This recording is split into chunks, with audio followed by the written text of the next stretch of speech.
and greetings from Ethiopian American Civic Council, along with Sanctions Kill Coalition. We have a groundbreaking and truly the first of its kind webinar prepared for you. We're joined by our Eritrean American brothers and sisters. You'll get to hear from a group of profound academia, research, lawyer community, as well as the person who actually co-wrote the AGWA. They'll discuss about the devastating effect of sanctions on poor countries. And when it comes to sanctions and victims are all equal. Before we start, and so what we want to do here is take away how we can collectively fight off sanctions. Before we start, EACC would like to thank our Eritrean American leader in San Francisco Bay Area, Mr. Alazar Abraham. And if he is here with us, and also Mrs. Agena Mariam and Hiwet Namariam, we want to thank you so much for initiating this project a couple of months ago with EACC. And if you're there, can you all please greet us? Hello, Asfal, and hello, everybody. It is such an honor to be here and participate in this panel. We highly appreciate and thank to Asfal that she worked day and night to organize this plan. And we really admire your dedication and commitment to unite all these community members to express their idea and share their knowledge, so our community be educated and be aware what's going on around the world and specifically in our region. Thank you very much for everything. Thank you, Atala, much appreciated. And I don't know if it's Agena Mariam is here. Also, she is one of the great leaders of Eritrean American community in the San Francisco Bay Area. So behind me, I have a picture that my husband did a couple of years ago that depicts sanction. And sanction, of course, always affects the poor, the children, and the mother becomes the final carrier of such burdens. So I will leave that as a background, as a reminder. And I do believe that we have Lawrence Freeman all the way from Addis Ababa. Mm-hmm. I think he may have returned, but he's going to report to us that there's no weapon of mass destruction. And oh, wait, I'm sorry. I think the new name is there's no chaos and destruction in Addis. Welcome. Pleasure to be with you. Are you still in Addis or are you back? No, we got back Saturday morning. We were there for about 14 days. And how was it? Well, as I've told many of the people I spoke to, as I was saying earlier, I did about 16 interviews and gave a lecture at Addis Ababa University.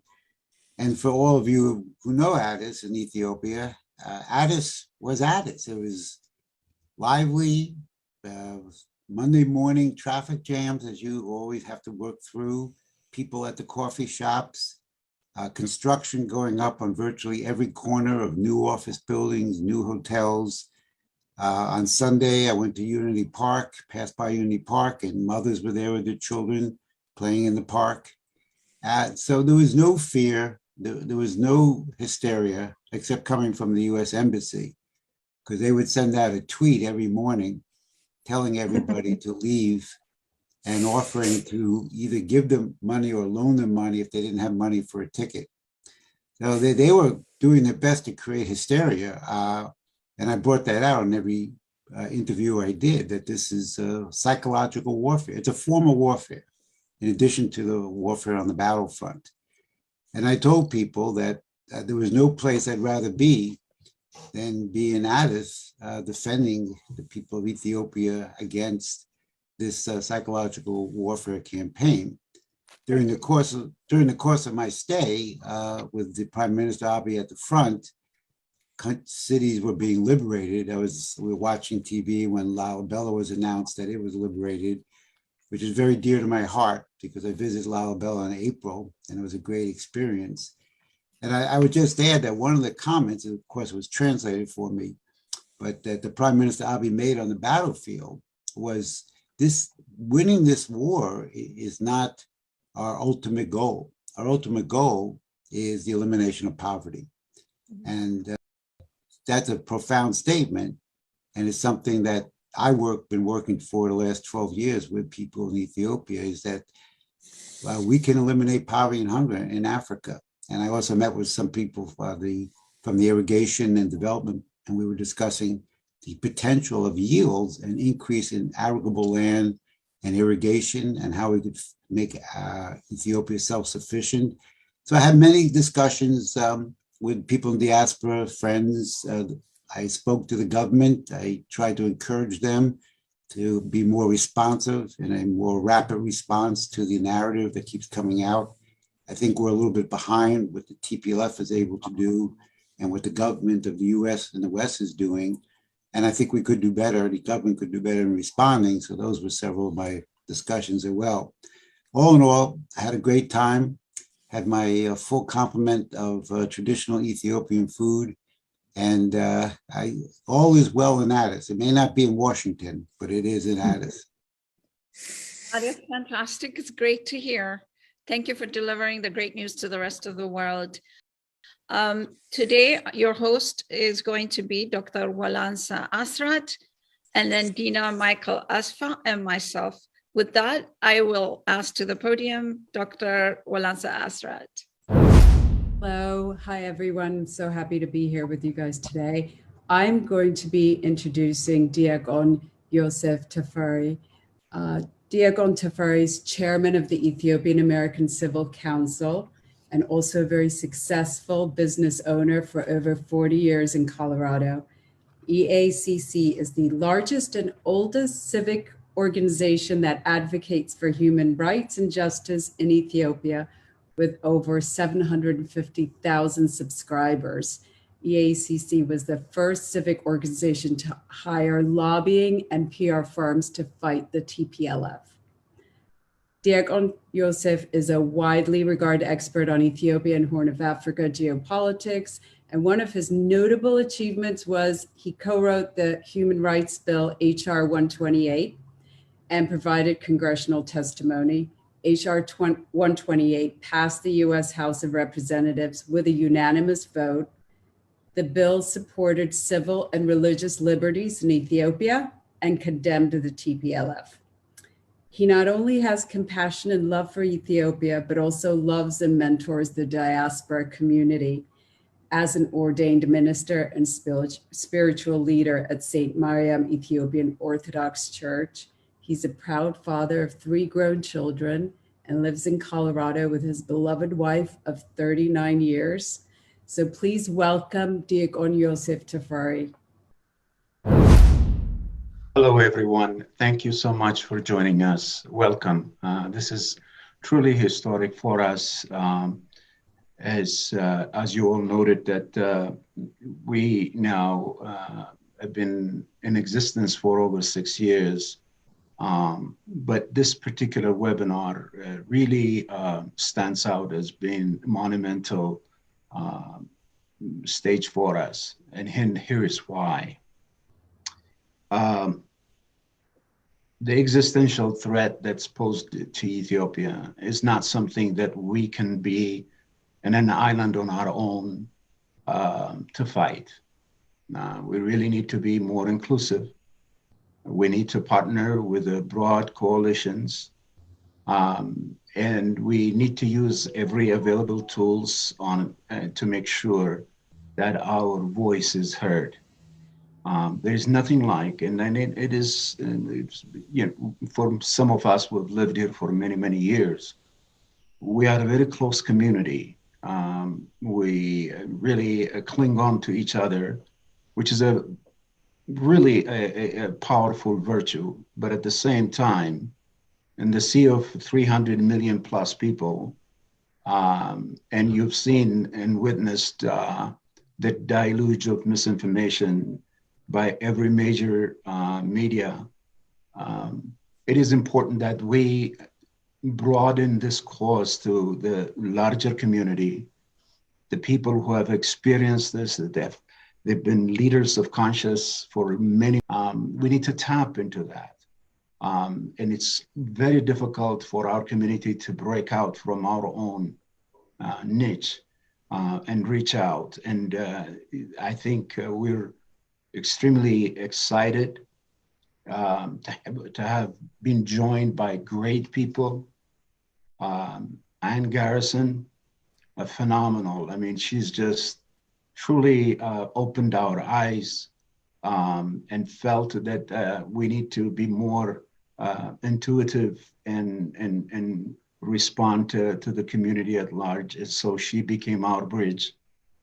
I like to say the same to my good friend, Lawrence Freeman. He caught my attention 9 months ago when there was just an avalanche of demonization against Ethiopia. And to be honest with you, his was the first voice that I heard of reason. And I was just stunned that in fact there is somebody who speaks the truth, dare and have the courage to say it. And he's been with us. And I'm so glad Asqual and others who have arranged his trip to Ethiopia. And you heard him, not the world heard him. Once he got to Addis Ababa, and maybe we'll do another virtual just to share his full scale experience of what he witnessed in Ethiopia. So I just wanted to say EACC is proud to open up our community to the larger community, and such as the Sanctions Kill coalition, because sanction is immoral. It is illegal. I'm not a lawyer, but from what I've read, it has been weaponized against developing countries, in particular Africa, and therefore there are people who have a better experience in dealing with this than us. And I think you're going to hear from a lot of them today. And also I want to say this,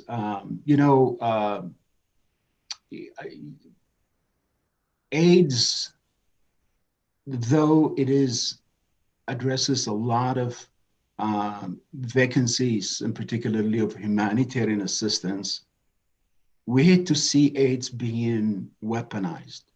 And sanction is in the same way, is weaponized. I remember when Ambassador Samantha Power was confirmed by the Senate as the leader of the USAID, she said something to the effect that she will use all the power of USAID to combat and fight China. And obviously you can see from the statement like this, that in fact such programs are weaponized in such a way, it's fighting the fight that we don't even understand. So, for a country like Ethiopia, we're probably the most robbed, pillaged people in Africa. Some of you may not know, in fact, in my congressional testimony, I point out the Global Financial Integrity Report that dates up to 2012, that over $30 billion of Ethiopians' treasure has been looted out of the country. And these funds are deposited in foreign banks, which the United States well aware where they are.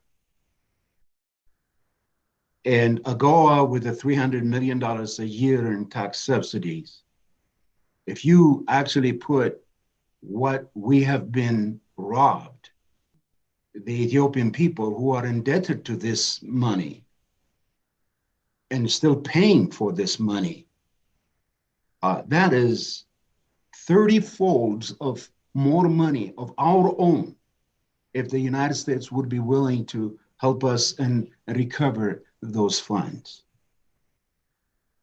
TPLF, and in the most organized way, that parallels a criminal organization known to mankind, If you combine all the monies and treasures that have been looted out of the rest of Africa, TPLF dwarfs the rest of them. They have 30 years to do this. No wonder, as a terrorist organization, that it is now using those funds to destabilize, demonize Ethiopia, to corrupt the media and maybe some politicians. Therefore, we have something that the world have never had before, which is a terrorist organization. And so what we have is not only that it is a terrorist organization, it is the wealthiest terrorist organization. No wonder we are being destabilized and demonized. And that money, which belongs to the Ethiopian people, is now used as a war chest against it. And so with all the wrong things that have taken place this year, 2021 will remain as the year that Ethiopia fought half the world, led by the United States. It's a year that we will not forget, like we don't forget 1896 when we fought the Italians at the Battle of Adwa. We're not fighting TPLF as an entity. It's the Western powers, which had a long history with Africa, that their racial bias led into the slavery of African descendants, followed by colonialism, then by neocolonialism that we are living today, which the byproduct of that is indeed a Trojan horse like TPLF to undermine a legitimately elected government and to force us to compromise our sovereignty. So with that, I want to say one last item that is honestly, Ethiopian American Civic Council have the responsibility, and we have to have a wherewithal that we have a dual interest. That is of that the United States, our adoptive country that allowed us to come and have an opportunity, and the motherland that we call Ethiopia. We want to have between those two countries, an enduring and good relationship. We're not Ethiopian Chinese, we are Ethiopian Americans. Many of us have in fact been naturalized as a US citizen. So we have a duty to make sure that we bridge the gap. And one of the ways that we suggest to the United States, because President Biden did say that he would put pressure on the warring parties by putting sanction against them. We would like to see the Global Magnitsky Act, in fact, come into play, sanction TPLF leaders, dig out all the treasures that have been looted from Ethiopia, use that as a good faith and to bridge the damage that has what we have seen in 2021. That's what we like to see. We're beyond asking for a balanced foreign policy because the damage is already done. So I want to finally recognize some really good people, particularly the young. I'm an old man, and my job is to recognize the young, vibrant, passionate activists that are coming. Those who are born in the last 30 years when Ethiopia as a country was not supposed to be viable under TPLF. In that generation, anyone that is born in that generation, today defending Ethiopia, especially in Ethiopia, who are dying as you and I speak. Now let me ask you, where did they get their love for Ethiopia when they were not supposed to have it? How did they get summoned? This passion, that is truly the extraordinary virtues that God has bestowed to our people, and particularly to the youth. And to make it even more complex is the Ethiopian young generation in the diaspora, like Dina Asfaw. She's our panelist. Awet Melach did a wonderful dynamic video today for this webinar, and many others. And all I want to tell you is this: forget this, our generation politics that began somewhere in the early 60s. You have an opportunity to define us, our future, along with your colleagues in Ethiopia, the base where it matters. And I want to thank you for your commitment to bring Ethiopia and Eritrea together, to make no more, to become the voice for the suffering, not only for Africa, but in the entire world. And for us to say, like the Jewish who basically after the Holocaust, they termed the word never again. And that word became embodied and created the state of Israel. We need to say never again for all the things that have happened to Africa, and particularly to Ethiopia and Eritrea. It's our unity, the unity of Ethiopia and Eritrea, that shook up the world, shook up every one of these people. And it is a sacred union. We're one people with two countries. We will unite, but not only that we will unite the region. And we become the true gateway to Africa. So I want to thank you. Apologize for my long-windedness about this, because we did not invite you to hear it from me, but from our really illustrious guest we have today. But to start out, I would like to invite Roger Irvin. Roger Irvin is our senior consultant that we retained as a lobbyist. Extremely knowledgeable person. It takes 2-page long of his resumes to tell you, but he was in a position at time when AGOA was conceived to have that drafted along with others. And he is with us, and I'd like to invite him to come in to address our guest. Thank you again. God bless you. God bless Ethiopia and the United States of America. Thank you, Deacon. I hope everyone can hear me. Yes. Yes.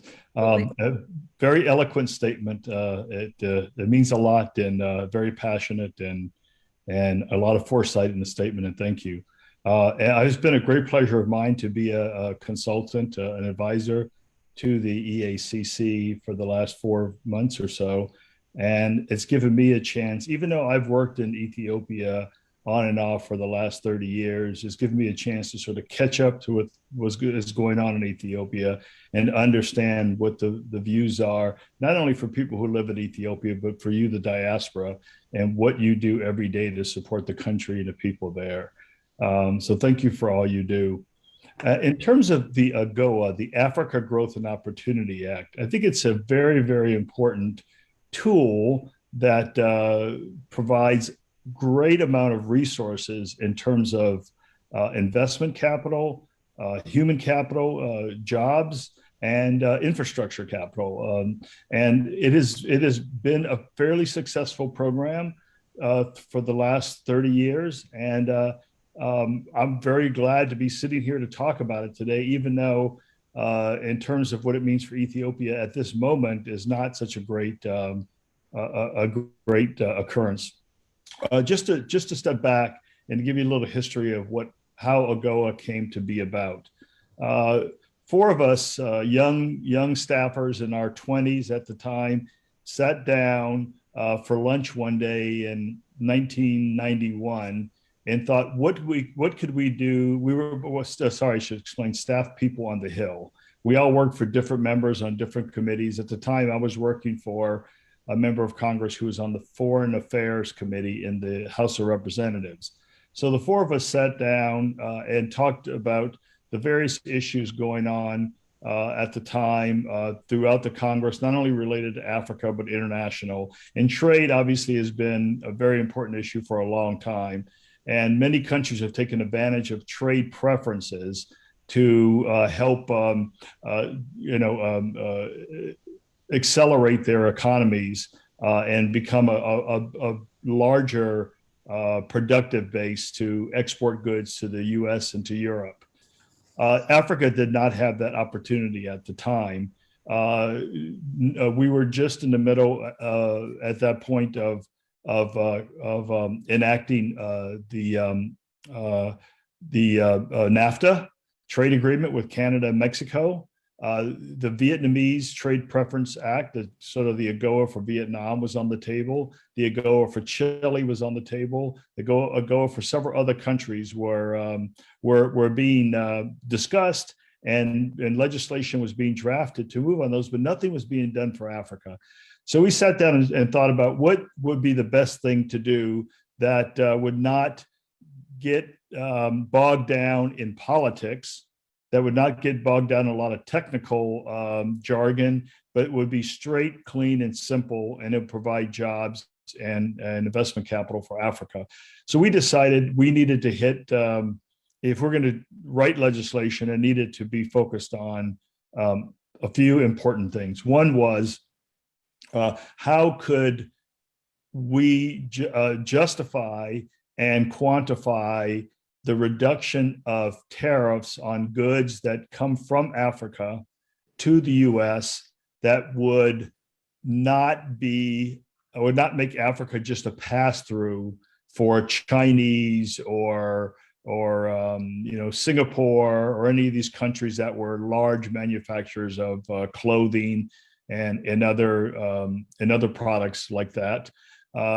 Two, that it would be that we would make investment actually happen in Africa, and that it would not just be foreign money coming into Africa and just moving through the process and going back as profits to those countries and to those manufacturers, private manufacturers. And then three, that it would be foolproof from the Congress coming back year after year and making it tougher and tougher on Africa, and so that Africa actually could grow into this process. And so the first idea was tariffs. How can we make tariffs foolproof on the continent, that production would actually have to exist, and that they would have enough capital to expand their economic base and then ship and sell products into the US. So we looked at everything that any country has done in the past and how they grew their manufacturing base. Most countries started with textiles, and textiles was always kind of the third rail back then in this country. So we had to tackle that first. We went and found the cotton manufacturers, all the textile mills in the Carolinas at the time. We talked to the Mauritians and the Chinese and others just to understand how they had been using other trade preferences to spark investment on the continent. And we found that if in fact we created a very new way to provide zero tariffs for certain products in Africa, and we found a way to stop what would be called just money being used to just build a facility and then move it. So if a facility was built, it had to stay there, and the people had to be employed, and profit would have to go to the Africans. So we came up with all of these mechanisms, and it took us unbelievably to say, it took 10 years to pass this bill. It was the year 2000, and we started in 1991. But we grew our base of support. We were able to educate Africans so that they understood that this was to their advantage. They helped us design programs that would work. They found ways in which they could find their own capital to build manufacturing plants, so you wouldn't be relying on the Chinese or the Russians or anyone else. And we were eventually able to put together a very innovative piece of legislation that eventually passed in the year 2000. And since then, and at the time, I had actually moved to South Africa, and I was working for the U.S. government. And so one of my first jobs was to introduce people like Walmart and the Gap and all of these companies to South African Black enterprises in South Africa and Southern Africa to see if they could find some way to source materials and products. And it became a very, very it expanded very quickly in Southern Africa, and then it just moved all the way up the continent to Ethiopia. From what I understand right now, Ethiopia has about $300 million worth of revenue annually from AGOA tariff preferences, and a significant amount of investment capital is coming into the country, and it's employing hundreds of thousands of people. So that's what I would consider a success. Now, there's one sort of complication here that's been in the headlines quite a bit in the last few months, and that is the idea that because the Congress or the administration believes that there are human rights violations occurring in Ethiopia by the government, that there should be sanctions on AGOA. Well, number one, that part of the bill we fought super hard to not have in the bill the way that it was usually put into legislation, because we didn't want it to be used as a political weapon against the countries where investment and jobs were occurring. However, every single foreign affairs, foreign aid bill that goes through the Congress has a human rights rider on it. So there always has to be some justification, human rights justification made every year for these kinds of bills, and the administration would have to investigate and then provide a waiver for a country, or just approve that there's no human rights violations occurring. Well, we all know that there has been a significant amount of propaganda about what the government and its allies have been doing or not doing on the ground there, but there was never really been proof that that was occurring. Although on the other side, we certainly know through many of the findings that have come up more recently and throughout the course of this campaign, that not only did the TPLF start the conflict, but in the communities that they entered and controlled for a while, that there were vast human rights violations. All those things are starting to come out now, and it justifies and it validates everything that the EACC and others have been saying for a long time. So the bottom line is that there is really no justification on the table for AGOA to be prohibited at this point, because for one reason, the administration has just come out and said that they're not going to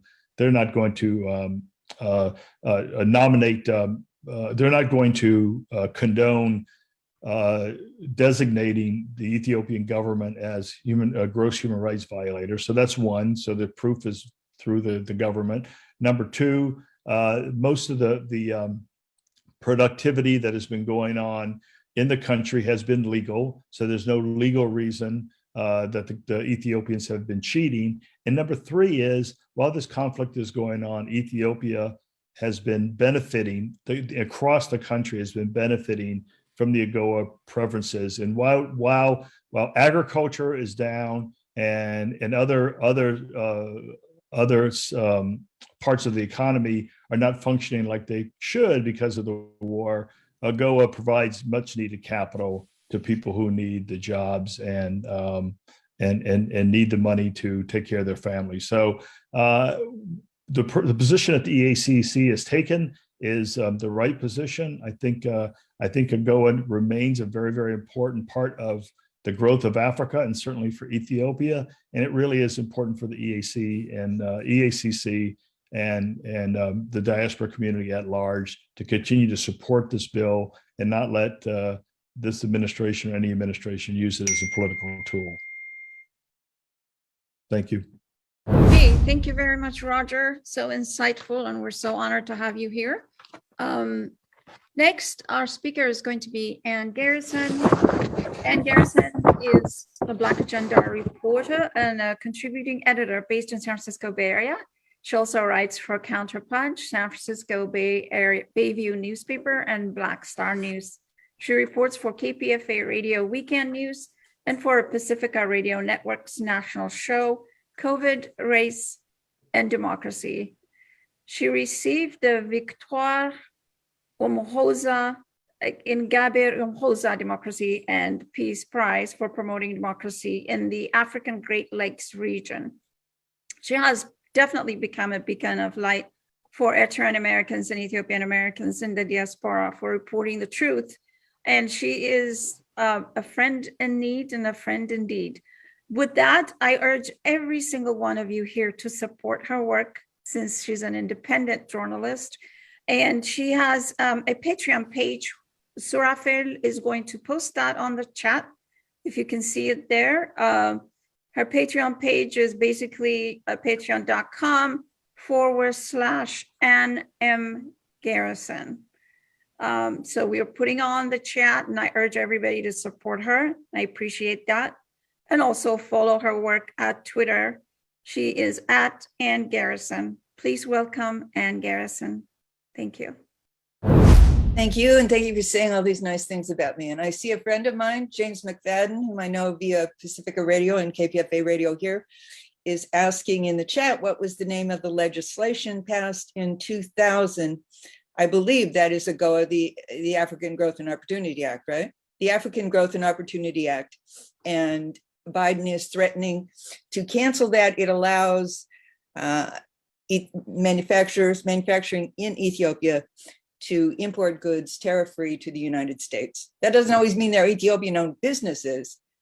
Often they're international manufacturers, but this is helping Ethiopia build up its industrial base.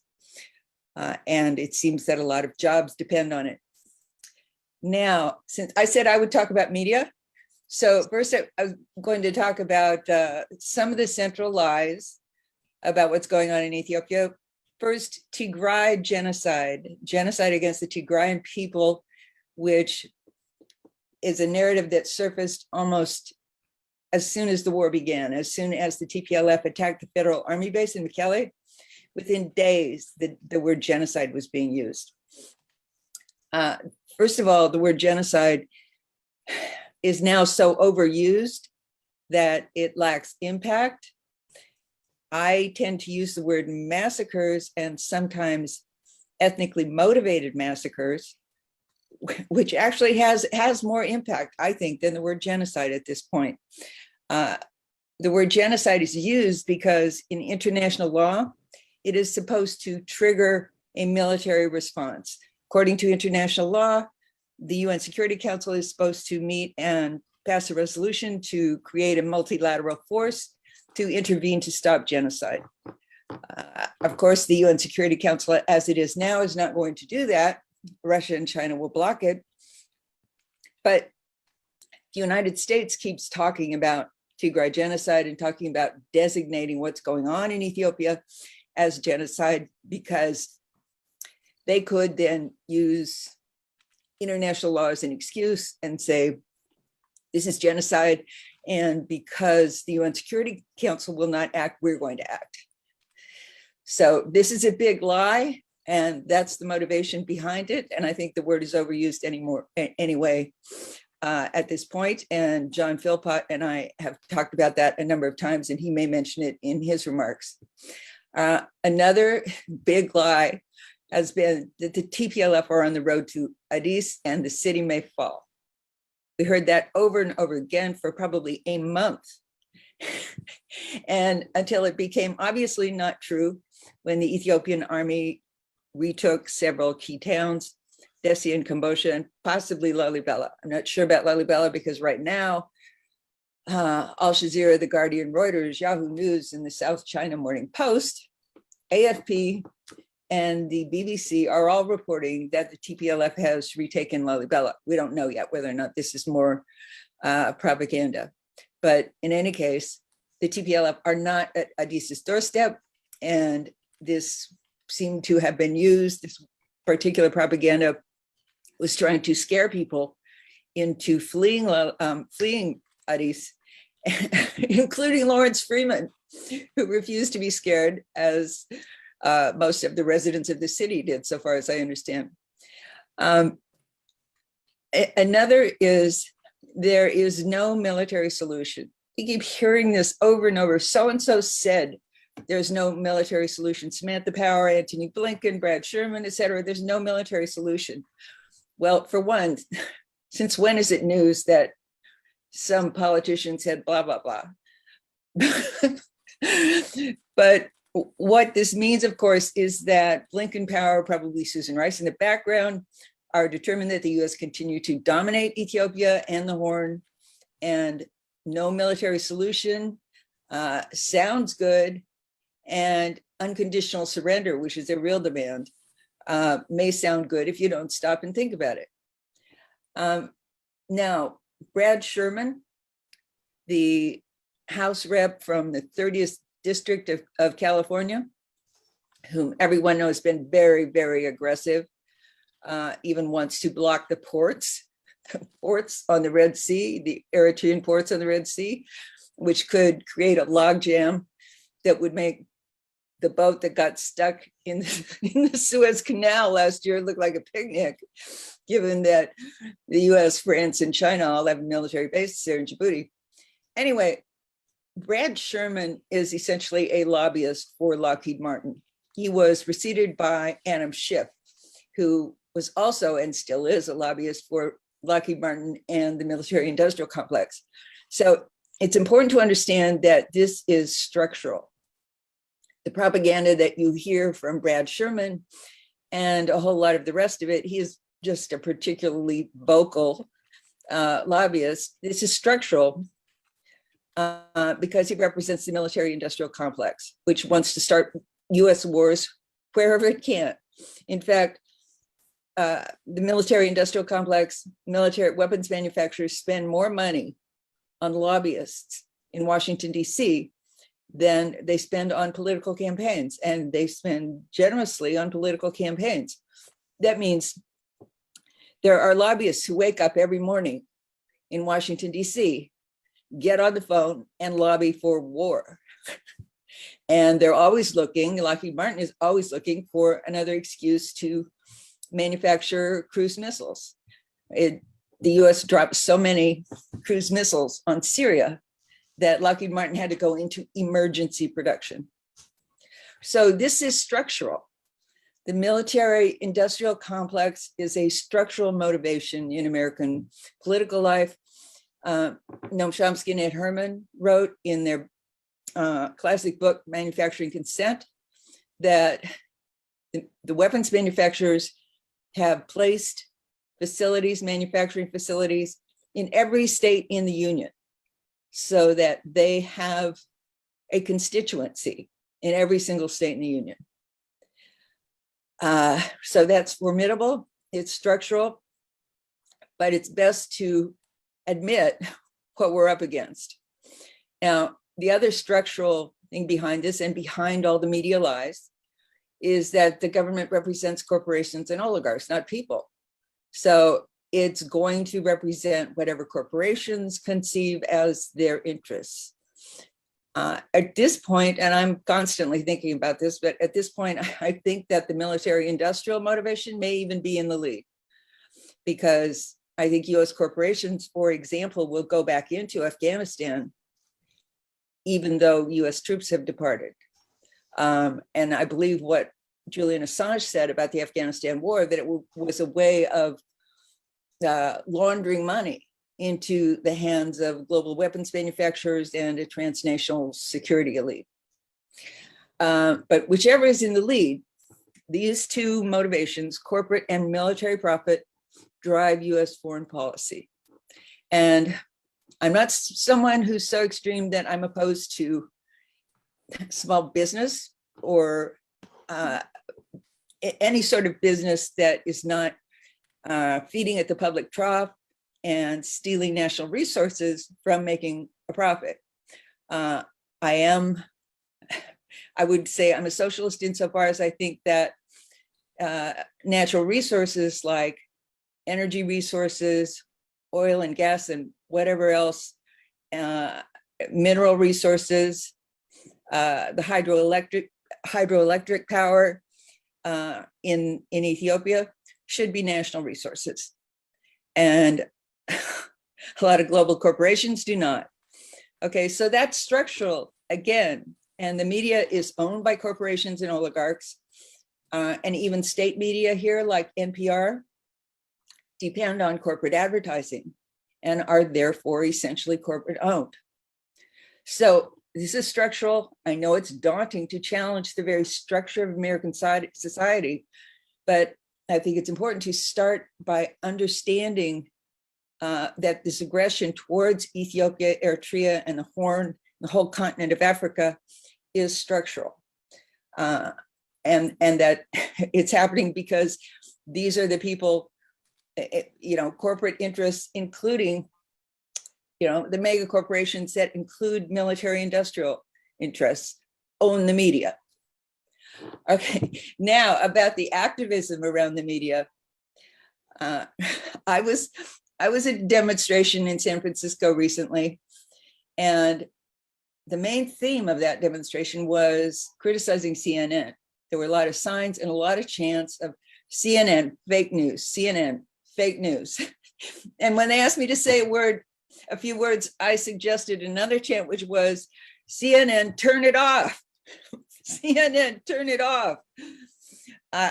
CNN is dying because, as is the rest of cable news, because young people prefer web-based media, often web-based media on demand.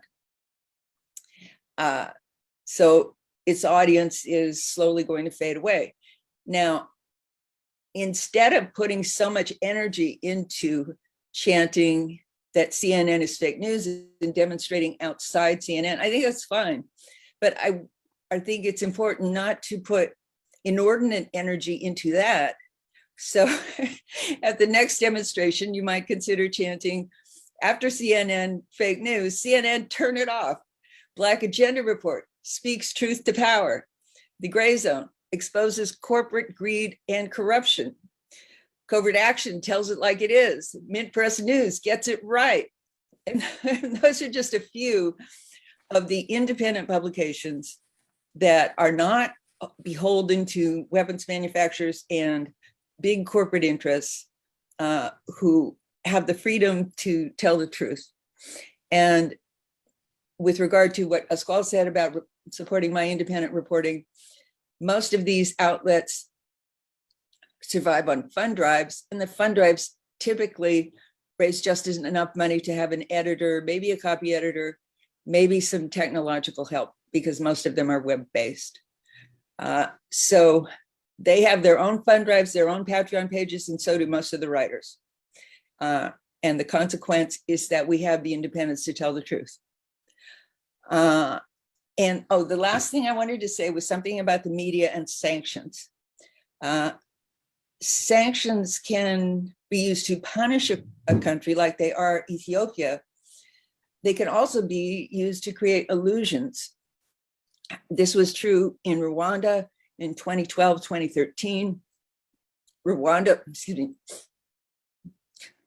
was behind the M23 war in the Democratic Republic of the Congo, which was just devastating in 2012 and 2013. And Rwanda is a US ally and serves basically as its army in the region and elsewhere on the continent, as Ethiopia did for a while under the TPLF, to make it look as though they were concerned about this and as though they were doing something about it. The US imposed some trivial, meaningless sanctions on Rwanda, like they reduced the funding for a military academy, nothing that was going to have any significant impact. So everything, as Deacon Yosef said, can be weaponized and propagandized. And it's important to see that sanctions not only punish, they can serve propaganda purposes and whatever the worst impulses of US foreign policy are. And that's it.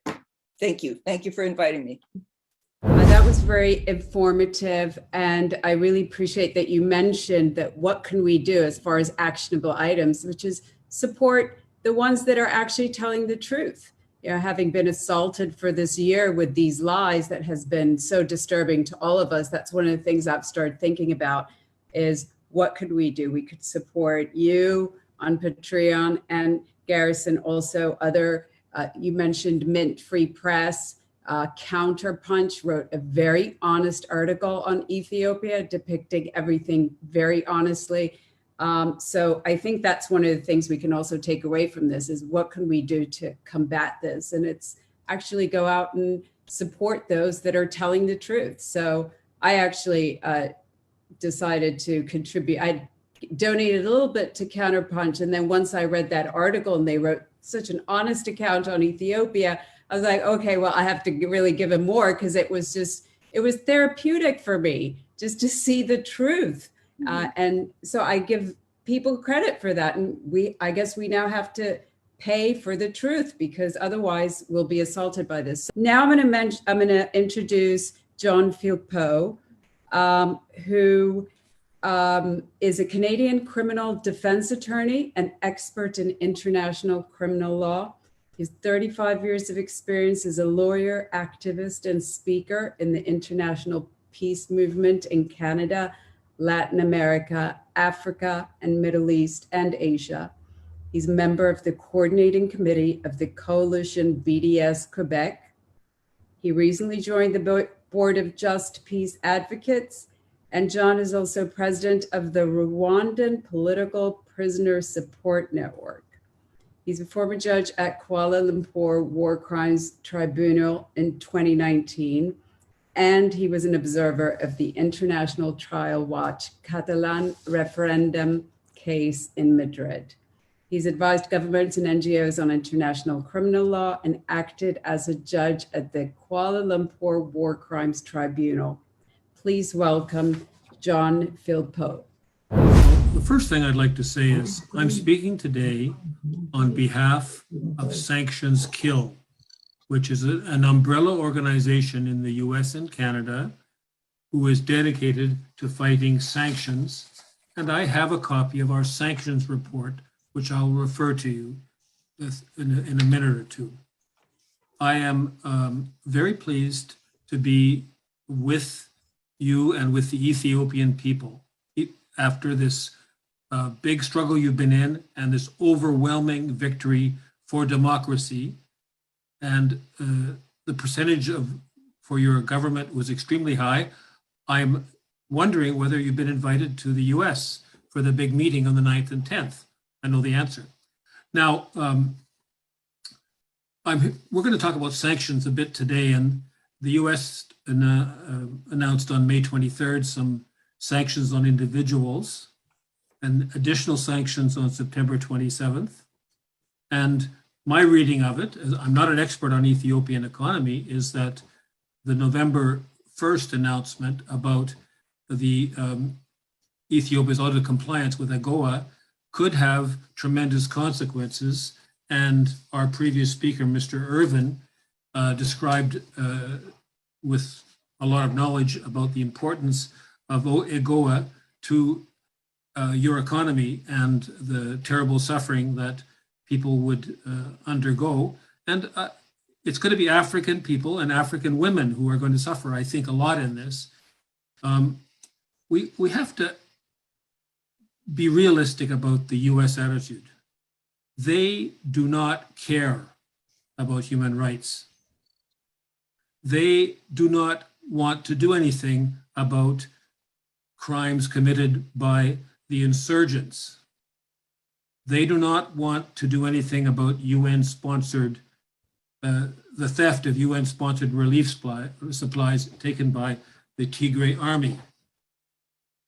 My observation is that the UN, which is controlled a lot by the US, the infrastructure, has been helping the Tigray insurgents. And let me remind you that Samantha Power and Susan Rice have been around for a long time, and we know a lot about them and the way they act when they travel in Africa and they work in Africa. Our experiences, myself as an observer and my work in international courts, is the US wishes to break up viable countries which they cannot control. And we will recall the last 30 years, Yugoslavia, the Congo, and I think Nigeria now in the north of Nigeria and other related areas. Sanctions are a form of war. It's not human rights. Our organization is called Sanctions Kill. We don't like to talk about killing, but we must. It serves to weaken countries. It's a form of siege war, which has been existed for a long time. In relatively recent years, Cuba has been under a blockade for 50, 60 years. I wrote 50, 60. Zimbabwe has been under blockade since 2000, and it nationalized the land and refused the US model. The SADC has the 25th of October anti-Zimbabwe Sanctions Day. Returning to Ethiopia, there are different tactics, and I think your country has faced them all. A proxy military war, and they arm, and you know more about the exact arming than I do. Media lies, Anne has underlined it, and I can only, the infiltration of the media and every strategic point in the US, Canada, in Europe, reminds me of the Rwandan Patriotic Front and the way they functioned between 90 and 94. And the final tactic they are trying to use, and I think we have to stop it now. We have to stop them now. And we wrote a report to the Biden government, which is called "We Don't Deserve This," about sanctions. And it is available. You have it, and it can be. You can have it on your internet from us. It's also on the Sanctions Kill website, and we talk about Cuba, Venezuela, Iran, Zimbabwe, Nicaragua, Syria, and Lebanon is suffering also. North Korea. They wreak death and destruction. We do not want that to happen to your country. Our report, in legal terms, underlines the fact that these sanctions violate the Charter of the United Nations, the sovereign equality of nations. And a country like the US or Europe cannot intervene in your internal affairs to try and impose a change of government, a change in policy. That is illegal. And last December, the US General Assembly voted in Resolution 75-181, rejecting, in a resolution on human rights and unilateral coercive measures, they voted by 70% against them. So the world is against sanctions. It's stronger and stronger. The world is talking about unilateral coercive measures. I was in Niger in October at a conference. This is a common theme, and we are all aware of it. It's a crime. It can be a crime against humanity when there is extensive suffering. Now, you are aware of the geopolitical issues, your desire for electricity, and the lack of political will to negotiate with Egypt about the Nile, which certainly can be resolved. That's my understanding. The US does not want Africa to be strong and sovereign and to negotiate with Russia, with China, with the US, with Europe. They do not want that. I want to refer very briefly to this question of negotiations. One of the previous speakers. Negotiations are a tactic used by the party which is scared. So my strong belief is that there should be no negotiations and that victory is the only solution and the only reasonable aim. People in the battlefield can decide. I can't decide, but that's my instinct about this. Sanctions Kill is supporting your struggle. And we are having a webinar on the 23rd of January about resistance to sanctions. Countries have very interesting ways of going around sanctions, and that's maybe what your country will have to face.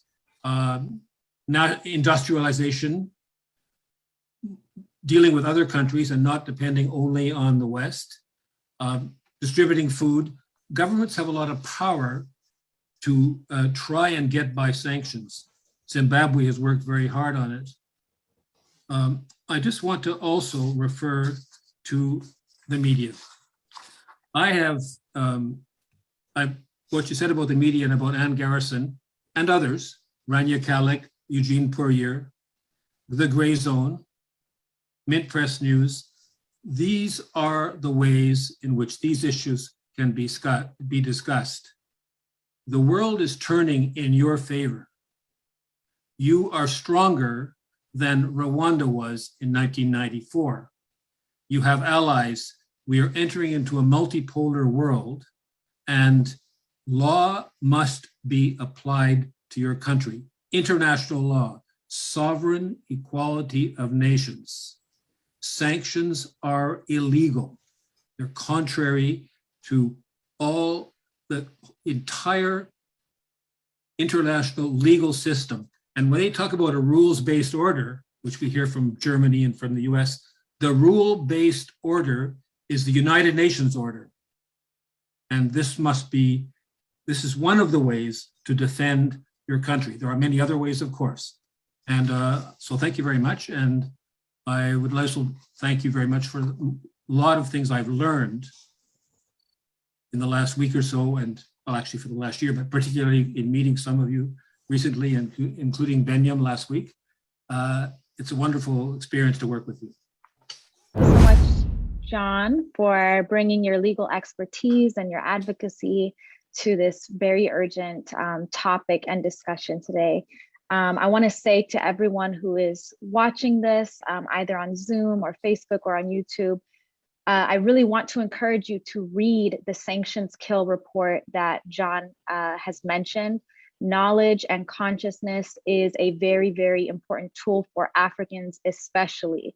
Know your history, know policy, be armed with the data, all right? So next, I have the pleasure of introducing someone from the Eritrean community with a great amount of experience and an analysis that will help us to better understand how sanctions function. So Dr. Barhe Haptagorgis has had a fascinating life journey leading up to this moment. He was born and raised in Eritrea. Later, he found himself in Ethiopia. He graduated from Harar Military Academy and served as officer in the Imperial Bodyguard. Dr. Barhe then graduated from Addis Ababa University and American universities upon his arrival to the United States. He has worked as a management expert and corporation manager in Ethiopia for the Secretary General of Ethiopian Chamber of Commerce. In addition, he has been professor at American universities for a sum total of 33 years, and he is now a professor emeritus. With that said, I would now like to welcome Dr. Barhe. In the meantime, I want to discuss Binyam, who is a fellow Ethiopian organizer. He has been working really hard to shed light on the political and social chaos that the TPLF set in motion, especially within the last year. So to describe Binyam's background a little bit, Binyam Tetao's educational background is in political science, philosophy, and religious studies. He also has training in law and psychology. Following in his father's footsteps, who is the late engineer and NASA scientist, Dr. Getao Ejugu, Binyam is an advocate who exposed TPLF in the early days. Binyam describes himself as a human rights activist and community organizer, and he is coming to us from Los Angeles, California. Welcome, Binyam. Thank you. Thank you for having me. I really appreciate being involved. First off, I think it's important to say that the legacy of Ethiopia and being Ethiopian is beautiful. It really is, yes. We represent the source, the origin of humanity. We were literate and wrote poetry and wrote philosophy, practiced science, and practiced the Abrahamic faiths of Judaism, Christianity, Islam, when much of the world couldn't even read.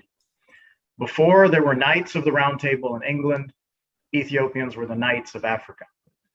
I'm very proud to be an Ethiopian American. I believe that Ethiopia deserves to remain free and uncolonized, to be free in governance, to be free in choice economic decisions, and to be free as a free thinking person. I think it's important to say something separately, that the legal mechanisms that were imposed on Ethiopia regarding the current Mullah Zenawi constitution, the way Ethiopia was cut up into ethnic regions, even the flag having that TPLF star on it, which is not what the Ethiopian people deserve, needs to be handled immediately. And I think that these conversations regarding sanctions and immediate new constitution, proper regional borders, proper flag, proper human rights, proper value of human life need to be addressed simultaneously. So saying that, I think that that should be the next part of our discussion in the future, maybe towards the Q&A session. But I invite all Ethiopians that to make this a priority. We need a constitution, we need our proper flag, we need to remove ethnic federalism, we need to remove ethnic borders. Just a few days ago, Representative Brad Sherman of California gave an extremely misleading statement on CNN. The host said that the aid workers are literally under fire without telling the truth, naming that it was the TPLF Tigrayan rebels that have killed international aid workers, and also that the TPLF Tigrayan rebels were the ones that stolen the aid from the UN and World Food Program, and that they used that in order to fuel their efforts to continue the war. She did not tell the truth that these aid organizations have been actively aiding the TPLF Tigrayan rebels with equipment and logistics. She further stated that it's the Ethiopian government who's hell-bent on waging war without actually naming the aggressors, which is TPLF. She further stated that she misstated, and this is very key. It's important to note for nearly 6 months, it was the north central regions of what is now called Amhara region, and the eastern region, what is now called Afar region, that were primarily defending themselves without the involvement of the Ethiopian National Army. This is important because when accusing the Ethiopian government, she's not talking about how the Ethiopian government would withdraw the military positions based on the Western pressure, primarily the United States and UN, causing the civilians to have to defend themselves. In some cases, farmers were actually selling their livestock in order to buy weapons. Brad Sherman praised the TPLF Tigrayan rebels, treated them like some kind of heroes, called what's happening in Tigray all the making of a genocide, without telling the truth that these TPLF Tigrayan rebels, with the help of hired mercenaries, some of them of which were Arab, are attacking and invading various portions of northern, central, and eastern Ethiopia. I'm going to give you some numbers that are very critical. In Amhara region, in the Amhara regional state, it's estimated it's between 25 and 30 million people. Out of that 25 to 30 million people, 2.5 million have been internally displaced. That's 10% of the population have been internally displaced, meaning that they've been ripped out of their homes, lost their properties, have nowhere to go and have no means to support themselves as a result of this TPLF invasion. Also, consequently, in Afar region, Afar regional state, roughly 400,000 people have been internally displaced. That's 20% of the region's population. Now imagine a state here in the United States, California, saying Northern California had 20% of its population internally displaced, and Southern California had 10% internally displaced. That would be definitely a crisis. Now, what I'm going to do is I'm going to share with you some images to make you kind of see visibly the kind of the devastation and some of the misinformation that's been happening. Just give me just a second so I can bring those up. Thank you. I'm going to share my screen.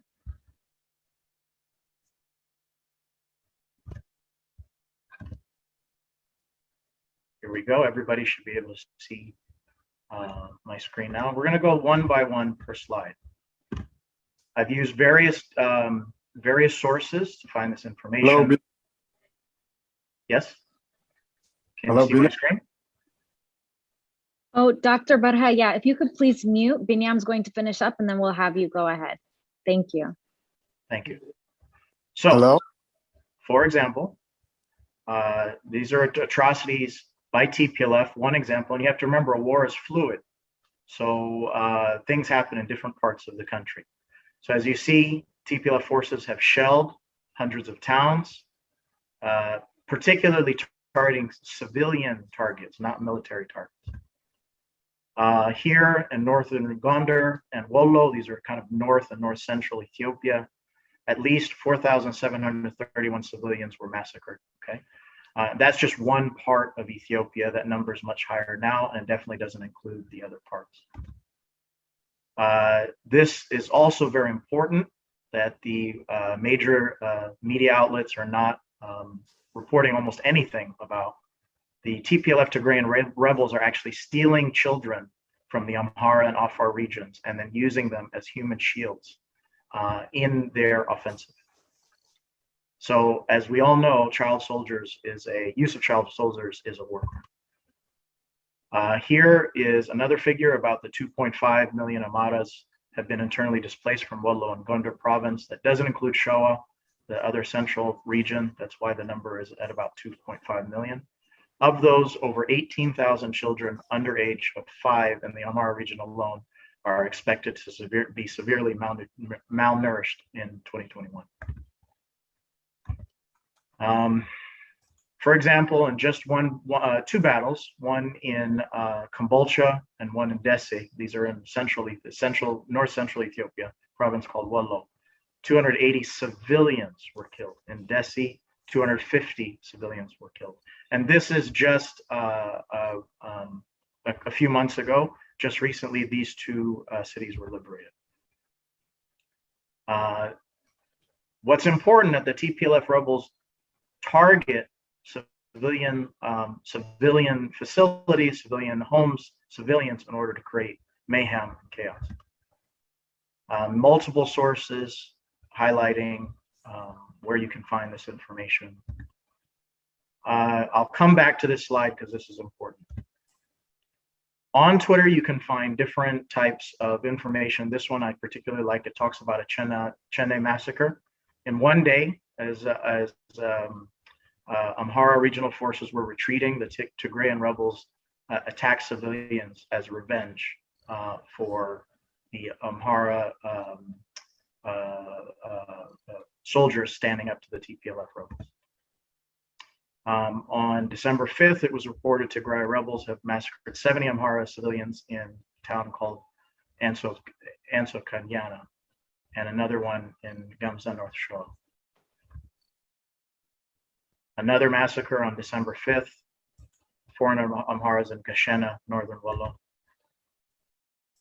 Here, it talks about the local witnesses about how OLF, it's another terrorist group that has joined forces with TPLF, massacred 33 Afar women. So this is the Afar province in eastern Ethiopia. The devastation is horrendous. These were medical facilities They were looted, bombed, destroyed. This is in Wallo province. We'll get shortly to Afar province. This is in Afar province where it talks about, I'm sorry, this is in Shoa, which is central Ethiopia, which it shows that the TPLF Tigrayan rebels have further pushed south into central Ethiopia. And yet, remember, Brad Sherman was praising them as heroes.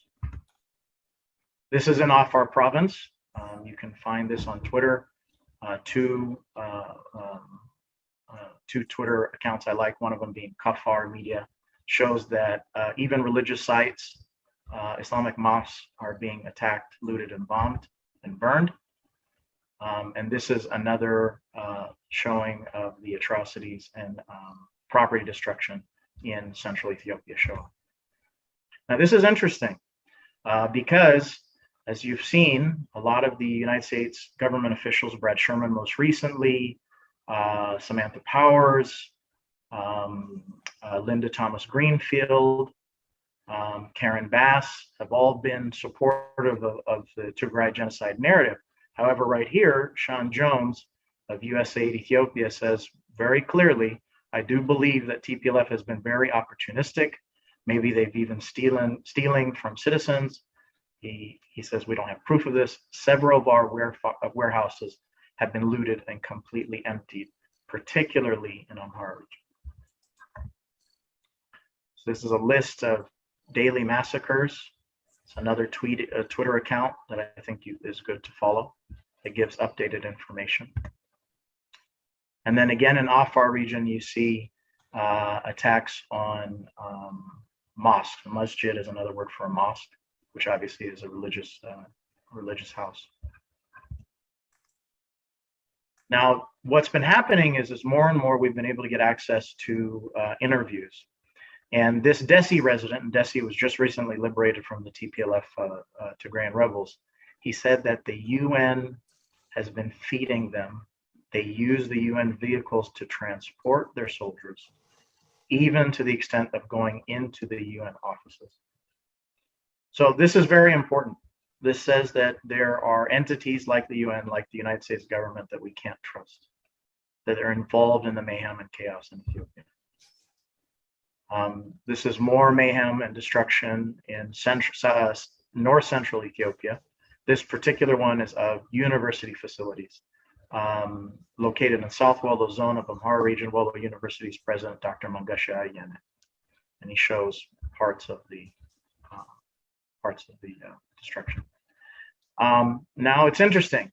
A few articles are starting to come out. This was very disturbing. It says UN halts food aid in Ethiopia's Kombolcha and Dessie after looting. Now, again, like the CNN report that Brad Sherman was involved with, they talk about the looting and the destruction of someone. And that's the reason why there needs to be intervention. But they never, ever name the aggressors, except little small snippets where they make it a bit vague. This is as a result of the TPLF Tigrayan rebels looting the food aid, and then the World Food Program leaving, instead of to help the Amhara and Afar civilians, they leave after the Tigray rebels retreat. So I wanted to go back to one more image that was important, right here. Now, this is a map we'll come back to in a second. So traditionally, up until 1991, this was the Ethiopian map. You see Tigray is here. You see it doesn't touch the water. It's relatively small. Bagumdar, Gojam, Wallo, Shoa, those are traditionally the Amhara lands. If we go to the next map, we're showing the TPLF era map of the provinces, which is quite different. Tigray has increased in size. Other regions are created erroneously, falsely, based on ethnic borders that never existed in the past. You see Tigray has grown south and also grown west, bordering Sudan. That did not happen before. But what we're seeing now more in different places is a something called Abai Tigray. Great or greater is the English translation. The idea is that if the TPLF rebels can't get back in political power of all Ethiopia, they want to create a new country. What's very important about this is the borders are extended up into Eritrea, extended out to the Red Sea, extended out into Western Ethiopia to control the Blue Nile waters. So you have to understand that just like Field Poe said earlier, I mean, negotiation with a group like this is unacceptable. They don't want peace. They're not interested in a successful Horn of Africa. They just want domination. So I yield my time. I appreciate being involved, and I'd like to close with just saying that I appreciate that I could be involved in this discussion, and I think the next steps of the discussion is that not only do we need to fight against state sanctions, is that we need to also talk about changing of the Constitution and the legal mechanisms that allowed TPLF in order to gain power over the last 30 years, and as well as do the damage that they've done at this time in history. Thank you. Thank you, Binyam. So with that, I want to take us back to, thank you for giving us that focused discussion about Ethiopia, the atrocities that are happening right now. I want to take us back to our discussion on sanctions. And at this point, after having introduced Dr. Barha earlier, I want to invite Dr. Barha to discuss what he calls sanctions as an act of war. Thank you, Dr. Barha. Thank you. I'd like to go ahead right to the main themes of my presentation, and that is the main title of today's discussion was Sanctions Kill. And I want to add a couple of words or statements to that. And I want to say sanctions do kill for sure, but they could also be suicidal to the perpetrators. Whoever is using sanctions, it's like using a gun. That gun can be turned against the user also. So it depends on how people confront it. So far, it has been mighty powers against midgets, all over, who have no military, who have no stable government. All they have was or is resources and probably some interesting location that other big powers in Europe and the Western world, vie or want to have. And they fall victims. And one way of exploiting the situation is to create dissent inside the countries. And so you use one group versus another. That's the main weapon. And they use three different approaches. One, demonize, isolate, and then eliminate leaders. They do that. They invade countries.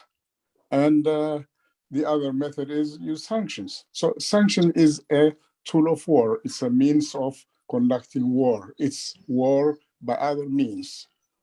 Reversing the Clausian, saying which states that war is an extension of politics. And I want to say sanctions are extensions of war. So it's war actually.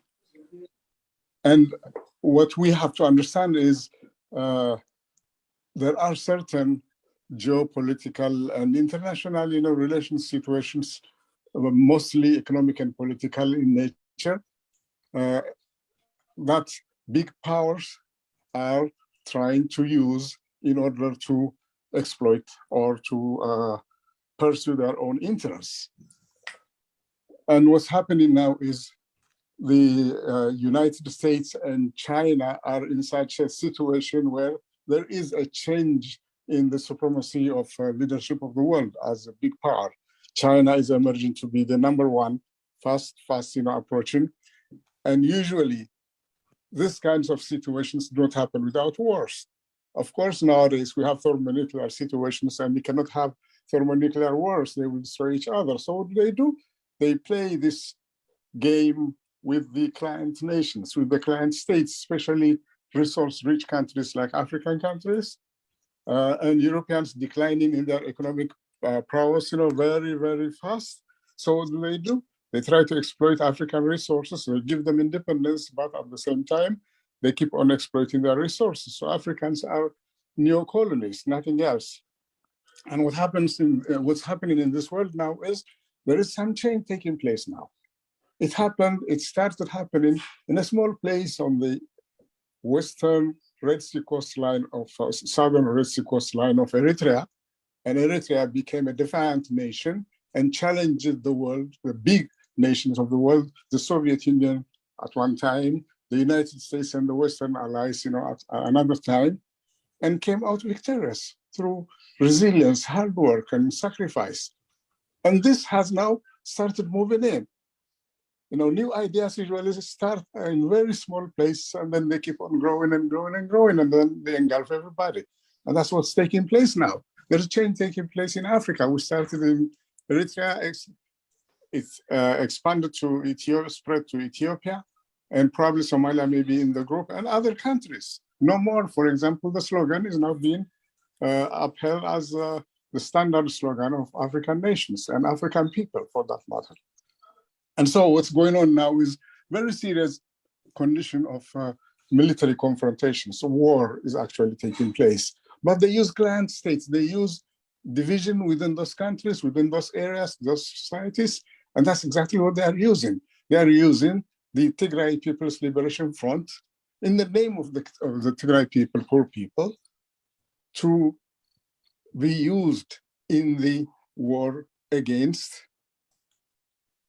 the Ethiopian people, the Eritrean people, the African people in general.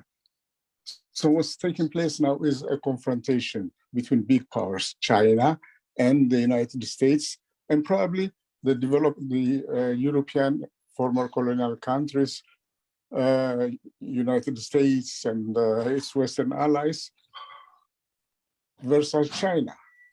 China now is being dubbed as the top country in the world, the most powerful country in the world.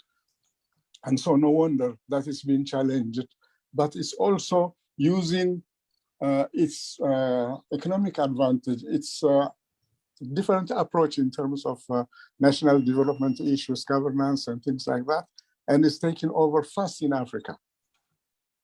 It's not the companies that are simply taking products and doing away with them, but it's the country, the Chinese government going into Africa, building roads, infrastructure, and all that, and developing the continent. And this is going to create an alliance with the countries, emerging countries, with the rich resource countries, but not fully industrialized. And so, in fact, yesterday, I read in the news that the Nicaraguan government in Central America has actually recognized the People's Republic of China. Up to now, it was supporting Taiwan. And that's a big shift. And that means, they will be building a canal, they will be doing this and that. And the shift in power is going to take place even that far in the doorsteps of the United States. So in Africa, where we have the Red Sea, where we have, a huge continent rich in land and agricultural resources, and where food resources are going to be extremely, extremely scarce and important because of the increased population in the world, Africa is going to be very dominant, and China is helping in doing that. And instead of competing in this regard, in a holy way, in a good way, the United States and the other European countries are trying to use sanctions, destructive, introducing, restrictions of food, everything that these countries need, everything that the African countries need. They are using a negative approach, and it's going to work against them. Eventually, sanctions, not only that they don't work, not that they are suicidal, but they also help the enemy. They help the enemy. It's like giving your gun to the enemy and tell him, shoot me. It's not even suicidal at that stage. And so what's happening is the United States, by following these foolish steps that they call sanctions, intimidating countries and governments and all that, and peoples, they are relinquishing their position in the world. So it's not good for the American people also. It's not good for the American government or country also. It's not good for anybody. Eventually, although there is some suffering involved, African countries are going to benefit from it. I would like to mention a little bit about the Eritrean experience and how Eritrea managed to confront the mighty nations that were supporting the Ethiopian government during the War of Liberation. And later on, after independence, confronted the TPLF-led government for almost 20 years now, under one of the most severe kind of sanctions. We couldn't even transfer money here for family support. Could you believe it? We had so much difficulty. Forget the government that was trying to buy armaments. No, they couldn't do that. Or any kind of imports, they couldn't do that. Why?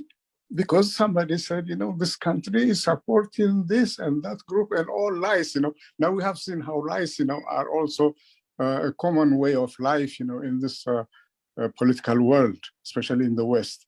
They were used against Eritrea 20 years ago, 25 years ago. And so what did the Eritreans do? The Eritrean government solidified the people. The people also stood behind their government, supported their government all the way. And they made so much sacrifice, even if it meant, living under conditions that were full of deprivation, material deprivation, and what have you. They knew that if they resist this, their resilience won them independence, and that now it also is going to help them keep their independence. And that's what they did. And that's what the Ethiopian people and other people who would like to fight sanctions have to learn. The people have to be united with the government. There may be so many things, that may not be attractive, at that time, but that's not the time to fight them. Think about the war. When the United States was fighting a war for 5-6 years, during the Second World War, did people think about anything? No, the war was the most dominant thing.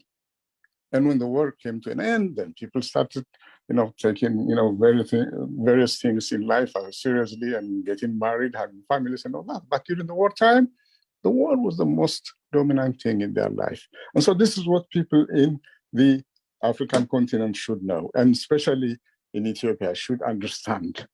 When it comes to survival as a nation, they have to stand together. They have to suffer probably so many unpleasant things in life, such as, not having adequate food, not having this, and material things, basically. But the moral satisfaction they get in terms of winning in the end is going to be paying off in the end. And that's what I recommend, to my Ethiopian brothers and sisters. This time will pass, and you will feel so proud about it. And the nation that emerges after this ordeal is going to be very, very powerful. Ethiopia is on its way to becoming a great nation. It's a great nation, but it's on its way to becoming a far more greater nation. And in alliance with people like the Eritrean people, the Somalis, and its neighbors, the region is going to dominate Africa in terms of positive leadership and example, setting an example. And Africa is going to lead the world. Europe is going to be a third world, continent. Thank you. Thank you. Well, thank you so much, Dr. Berhe. Just a wealth of experience. And I spoke to you a little bit last week, and I was just engulfed and really, truly inspirational. And thank you for being the panelist today. And we look forward to doing more projects with you in the near future. We now are moving to our Q&A section. Make sure everybody posts their questions on the chat. That's the only way we'll be able to accept your questions. Here to moderate that is Dina Asfa and Elias Amara. And before they moderate the Q&A, they're going to go ahead and say a few words. I'm just going to go ahead and introduce Dina Asfa, who's also a co-host with me. She's completing her doctorate in anthropology at the University of Pennsylvania. Her research focuses on medical practices and mutual aid pioneering in the Nakba trenches of Eritrea during Eritrea's liberation struggle, 1961 to 1991, and how those social practices continue to inform the contemporary framework of Eritrean sovereignty. She will briefly discuss how sanctions are understood and utilized from an academic standpoint before she goes to her Q&A moderating. Alongside her is Mr. Elias Amara. He's been very helpful getting this webinar together. Elias Amara is an Eritrean American independent journalist, researcher, and organizer, and a longtime peace and justice activist living in San Francisco Bay Area. He also is a chief editor and producer at the Horn of Africa TV. You can find his work at Elias Amara on Twitter. He will briefly discuss the Eritrean sanctions from 2009 to 2018, and they will both transition to our Q&A session, and I welcome them both. Thank you. Thank you, Asqual. So like Asqual said, I'm going to be giving some brief comments. I just want to say or reiterate, Asqual mentioned that I'm an anthropologist, and what that means is that I study the social world. That encompasses a lot of things, but one of the things that I do as an anthropologist is study the ways that policies affect ordinary people in their everyday lives. So there has been some academic research on sanctions, what they represent, and the specific ways that they harm people, the most vulnerable people of a society. So in the interest of time, I will talk specifically about one study. A political scientist by the name of Joy Gordon wrote a book so perfectly named Invisible War, which is about sanctions on and in Iraq. She exposes sanctions as a form of global governance. What does that mean? Global governance is essentially a way to control and punish different countries when they do not make political and economic decisions according to major world powers' interests. In recent history, all the evidence, all the history shows that the country leading sanctions negotiations and doing the sanctioning has often been the United States. So reading Joy Gordon's case study about Iraq is really useful in how and allowing us to understand, well, what do sanctions being levied on Ethiopia, what is the reason for it? So I can identify maybe two big reasons. The first reason has to do with the Grand Ethiopian Renaissance Dam and the US's desire to manage Egypt-Ethiopia relations so that it can secure the US's influence over the flow of resources in the Northeast region of Africa. The second major reason that I can identify is the recent peace negotiations between Eritrea, Ethiopia, and Somalia. Somalia is currently in the process of nation building after much internal conflict, which we know, many of us know who have been following the news these last couple of decades, and especially recently, they were TPLF provoked wars. So I want to emphasize, though, in my brief points today, that the importance of regional cooperation between Ethiopia and Eritrea is a major source of, sort of manufactured crisis right now in the Horn. Eritrea is a politically independent African country. It borders the Red Sea. It's a geostrategic location that connects to the Arab world and through the Bab el-Mandeb Strait to the Indian Ocean. And Eritrea does not govern based on directives from the West, United States or otherwise. Eritrea governs according to its own political economic vision, and that vision centers on self-reliance of the people and self-reliance when it comes to sustainable development for our future. This guiding principle of self-reliance is not something that the West wants to spread to other African countries. Some of you may be wondering, why is that? Well, that would mean that Africans would have political consciousness. We would know our histories of being colonized, of being exploited, And it's also not about history, but it's also about exploitation that's happening right now. And so ultimately, this self-reliance means that Africans we would be removing ourselves from the shackles of foreign aid dependency. And this, in fact, is the very reason why Eritrea was recently slammed with unilateral, illegal economic sanctions by the US government. With that being said, I want to pass the baton to my dear comrade, Bitzai Elias Amare, who's going to talk some more about the consequences of charting the path to self-reliance through a discussion of sanctions on Eritrea. Thank you, Dina. My good Bitzai. I'm very proud of you participating in this very important panel discussion on fighting the pernicious effects of sanctions. Sanctions kill.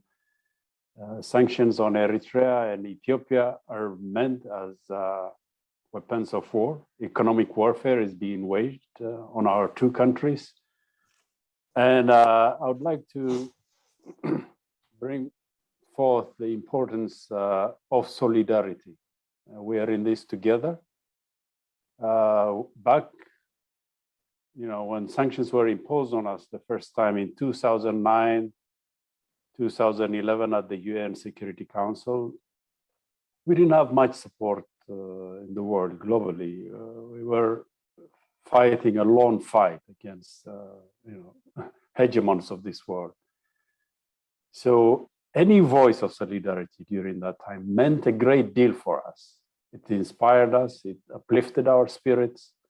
And Garrison will testify how Glenn Ford's voice during those times meant a great deal for us. A few progressives here and there who stood up on the side of Eritrea, who said these sanctions are unjust and must be lifted, meant a great deal for us and helped us in our resistance. So I say to our Ethiopian brothers and sisters in this moment when the sanctions are being prepared, the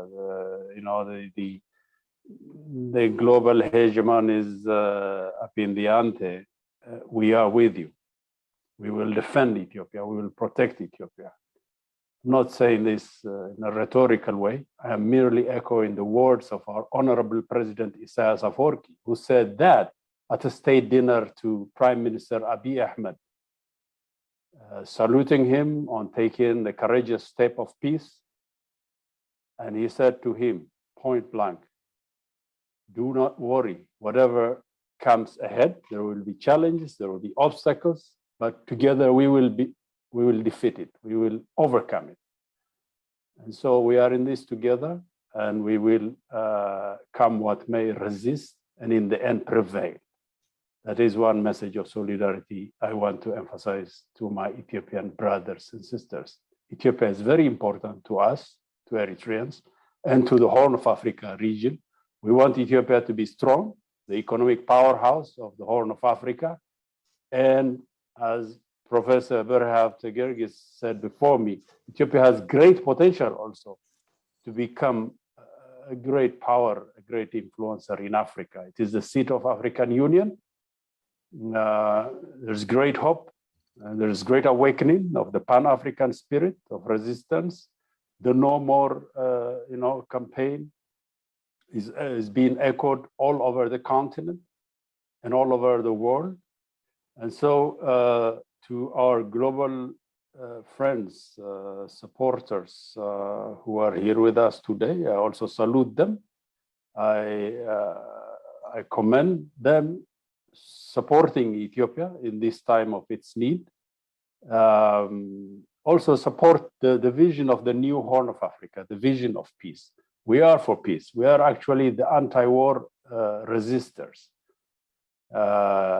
When Ethiopia is being forced to take up arms, to mobilize against the terrorist TPLF, this war was not its choosing.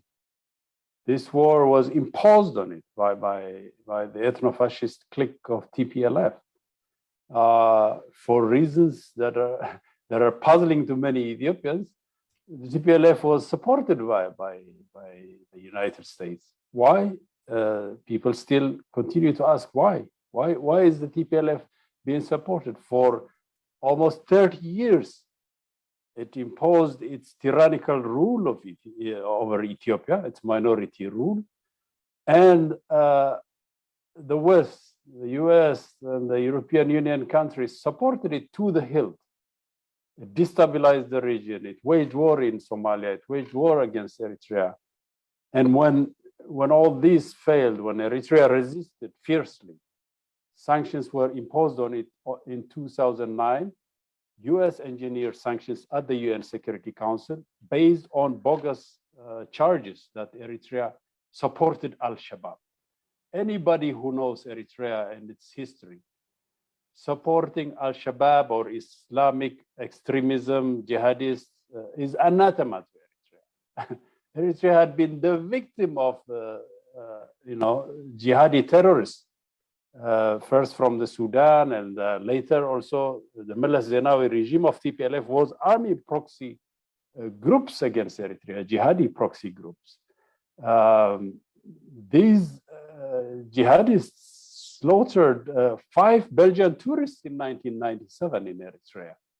In 2006, a British geologist was also killed by jihadi terrorist groups in the Gashbarka region. He was working for the Bisha mine for Nefsun mining company. This is all on record. So the charge that Susan Rice and company brought at the United Nations Security Council in 2009 that Eritrea supported Al-Shabaab was trumped up, fabricated charge. So in order to strengthen that charge, they also manufactured a border conflict with Djibouti. And based on this, they imposed sanctions on Eritrea in 2009 and also further in 2011. Unfortunately for Eritrea, African countries were also used as proxies in bringing these bogus charges. Say Kenya, the Ethiopian regime, Somalia at that time, Djibouti, and the African Union Peace and Security Council. But every year, it was becoming evident that the charge that Eritrea supported Al-Shabaab was unfounded. It was completely false. Eventually, everybody said that,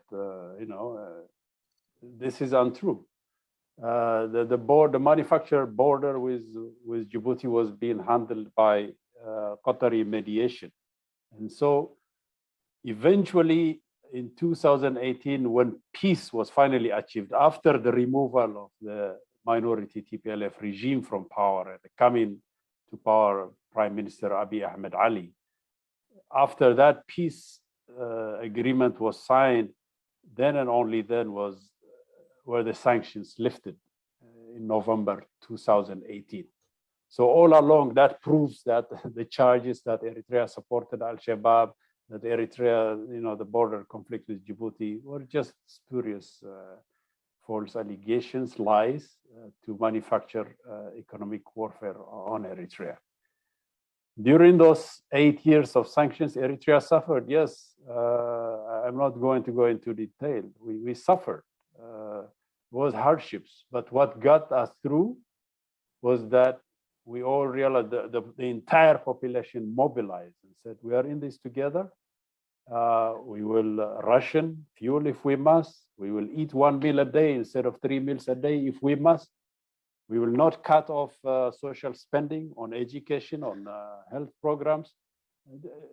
You will be surprised to know that during those hardship years, Eritrea registered commendable Millennium Development Goals. It was one of the few African countries that hit the targets of in terms of infant mortality reduction, in terms of reduction of communicable diseases such as TB, malaria, HIV/AIDS, and so on and so forth, in terms of women's emancipation programs. The Millennium Development Goals that Eritrea achieved were not propaganda. The UN itself admits this. One of the few countries to have achieved that. How did Eritrea do this during those difficult years of sanctions? Well, we tightened our belt. We dug deep and through resilience, self-reliance, ensured some degree of food security, some degree of the development programs in terms of infrastructure, road building, highway building, in terms of dam building, and so on and so forth. So in a way, sanctions can also have the silver lining in the cloud, beneficial side effects that you may not imagine initially. So this coming period also may be actually good for Ethiopia. Ethiopia can wean itself off the dependency on food aid. Kick USAID out of Ethiopia. USAID is, as Professor Francis Boyle, whom Anne Garrison interviewed, an international law expert, he called USAID as a front organization of the CIA. It doesn't provide any development aid. So Ethiopia can become self-reliant. Huge potentials can be galvanized. Ethiopia can provide food not only for itself, but for the entire Horn of Africa region, properly. So I say, do not be afraid. They will try to scare and terrorize people, but you must not be afraid. You must stand up and say enough, no more. And once the TPLF is removed from, as a threat, as an existential threat to Ethiopia and to the entire region, and once it's the toxic legacy of the TPLF, the divisive ethnic politics is removed from the political equation in Ethiopia, Ethiopia has great potential to achieve. The sky is the limit. So by way of ending, I salute all those who are resisting in the diaspora, the Ethiopians. Contribute to your country, open bank accounts in Ethiopia, send money to remittance to your country, visit the country as the great Ethiopian Christmas visit that is envisioned, where 1 million Ethiopians from the diaspora will go back to Ethiopia to visit home and celebrate with their people and their families. These are steps that could be taken. And again, I reiterate, we are in this together. We are with you. I speak for many Eritreans when I say we will protect and defend Ethiopia. This is not mere boasting. It is words that have been shown in action in recent times. We will be there with you. We have been there in the past year in the fight against TPLF. We are not ashamed to say that. I'm sure Ethiopia can handle it now. The end is in sight. In a few weeks' time, the TPLF will be removed once and for all. And finally, Tigray will be liberated from this ethno-fascist kleptocracy. And then tighten the belt for whatever may come. Sanctions are economic warfare, so be prepared for it. And it will start to get easy by the beginning of next year. Thank you. And with that, I conclude my remarks. Thank you, Bitai Elias. So before we go ahead and move on to taking up some of these really great questions that people have submitted, Asqual is actually going to introduce a special guest who is joining us. Thank you, Dina. Yes, and I want to thank both of you for your comments, Dina, Asfa, and Elias Amara. These were really touching words, and we look forward to collectively joining hands in the struggle fighting sanctions. With that, we have Dr. Chennai from Ethiopia, the Genocide Prevention in Ethiopia. Dr. Chennai is a biosecurity researcher. She specializes in both slow and rapid onset natural and man-made disaster risk modeling and prediction. She has in the past worked with the UN agency and has consistently volunteered for human rights causes. She's a co-founder and director of Genocide Prevention in Ethiopia. GPE initiative that is recently established to raise awareness regarding the alarming, rampant ethnic-based atrocities in Ethiopia. And she's actively engaged in that, and we welcome her. So go ahead, Dr. Sanait. Thank you very much, Asqual, and the entire team for organizing this excellent event.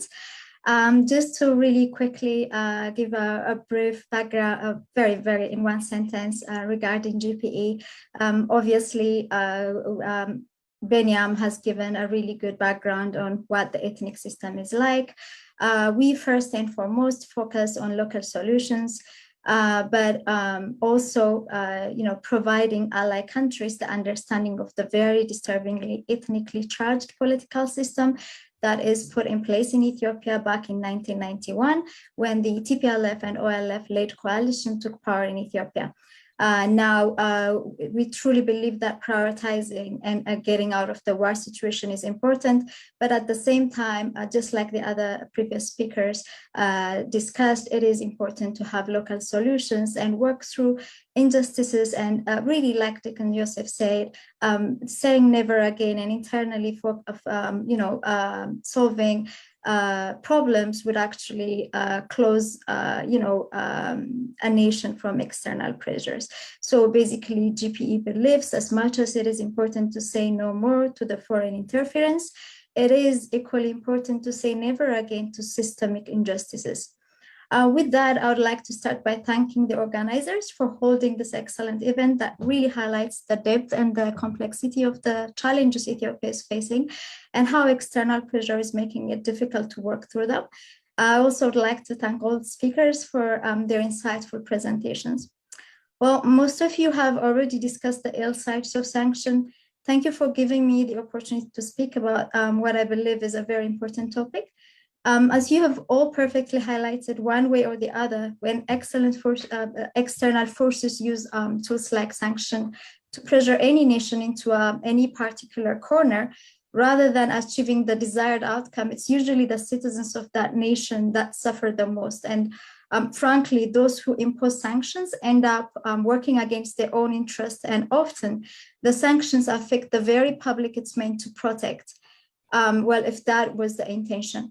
So this pushes the public to have a very negative outlook towards the supposed allies. It also creates a people-to-people rift, despite the truth that generally the public never has any ill intention to any other nation's public. I mean, such sentiments are usually cultivated for political means. And we've seen this during the Cold War era and other wars in past, cross-border conflicts and internal conflicts as well. So, but the angle I would like to discuss today is a bit different. We all know democracy can only be maintained by a constant engagement and follow-up of the citizenry, let alone countries that are, just coming to grips with handling dictatorship. Even countries in the West that has been practicing acceptable level of people's rule have been co-opted by corrupt corporate entities. So this usually happens either due to apathy or in cases of countries that have to struggle with external pressure, like heavy sanctions, people prioritize their sovereignty and survival over the type of rule they follow. So therefore, sanctions can actually be a tool that allows states to consolidate power. This has been shown time and again. I'll give a very quick example of an issue that is close to our hearts at the GPE. We believe Ethiopia will have to engage in a peaceful process of changing the ethnic political system it follows. So the system pits one group with the other. The system sanctions ID cards that label ethnic identities. This should be a no-no, like in the 21st century. We should not be blind to the fact we cannot depend on goodwill of individual leaders, because individuals get replaced. And as long as the rule in place allows gross human rights violations with impunity, the vicious circle continues. The political engagement and democratic processes that need to take place to improve our political system can be greatly affected when external pressure and sanctions are involved. Again, we've seen this time and again. We've seen almost instantly how dissent gets discouraged and how people will be pushed to the state when external pressure is applied. It's always security versus liberty. Basically, wherever sanctions are involved, healthy political processes are naturally and easily suppressed in the name of national interest. Therefore, almost with certainty, we can say that those who wish to bring about democracy or whatever change through pressure like sanctions will end up extinguishing whatever democratic process that is taking hold locally. This actually gives excuses for state to become more repressive. Finally, we hope this collective as well as the public at large can get it across to policymakers that sanctions are an absolute counterproductive tool to use in any political situation. And my final remark is, especially in Ethiopia, when systems, I would call it a genocidal system such as this is in place and can only be moderated or amended in a peaceful political process, applying sanctions basically is taking away our chance of getting out of the system and getting into a more citizen-based, a better process. So it literally actually kills and perpetuates the system to go on. Thank you for giving me the chance to speak. Oh, that's absolutely wonderful, Dr. Sanaid. I really appreciate you coming in and addressing the audience. More projects in the future, hopefully with you. Thank you so much. I'll send it back to Ina and Elias. Yes, thank you. It's such a pleasure to go after you, Dr. Sanaid. That was extremely informative, and you just had such an excellent synthesis on, how sanctions ties into what steps we need to take to move forward from the political catastrophe in the wake of TPLF's removal. So with that, I want to give a chance for some of these questions to be answered. We don't have a ton of time, so I'm going to handpick the questions that maybe will give us the most insights on everything. So my first question is for Dr. Barhe. Dr. Barhe, someone has asked in the Q&A section, the first speaker mentioned something about the Biden using the Global Magnitsky Act on TPLF leaders. How realistic is this expectation? And furthermore, can the US be expected to bring a solution to this TPLF instigated crisis in Ethiopia?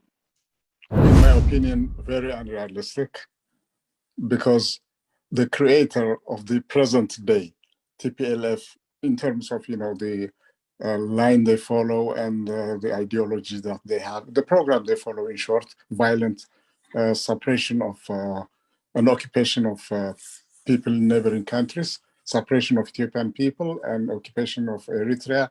That was the agenda. Somebody mentioned it in one of the presentations about the Greater Tigray, issue.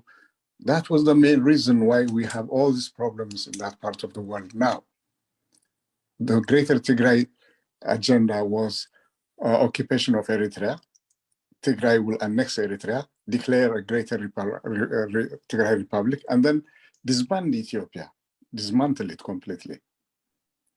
And that was the reason why we have these present day problems persisting up to now. And that's what the kind of agenda they have even now.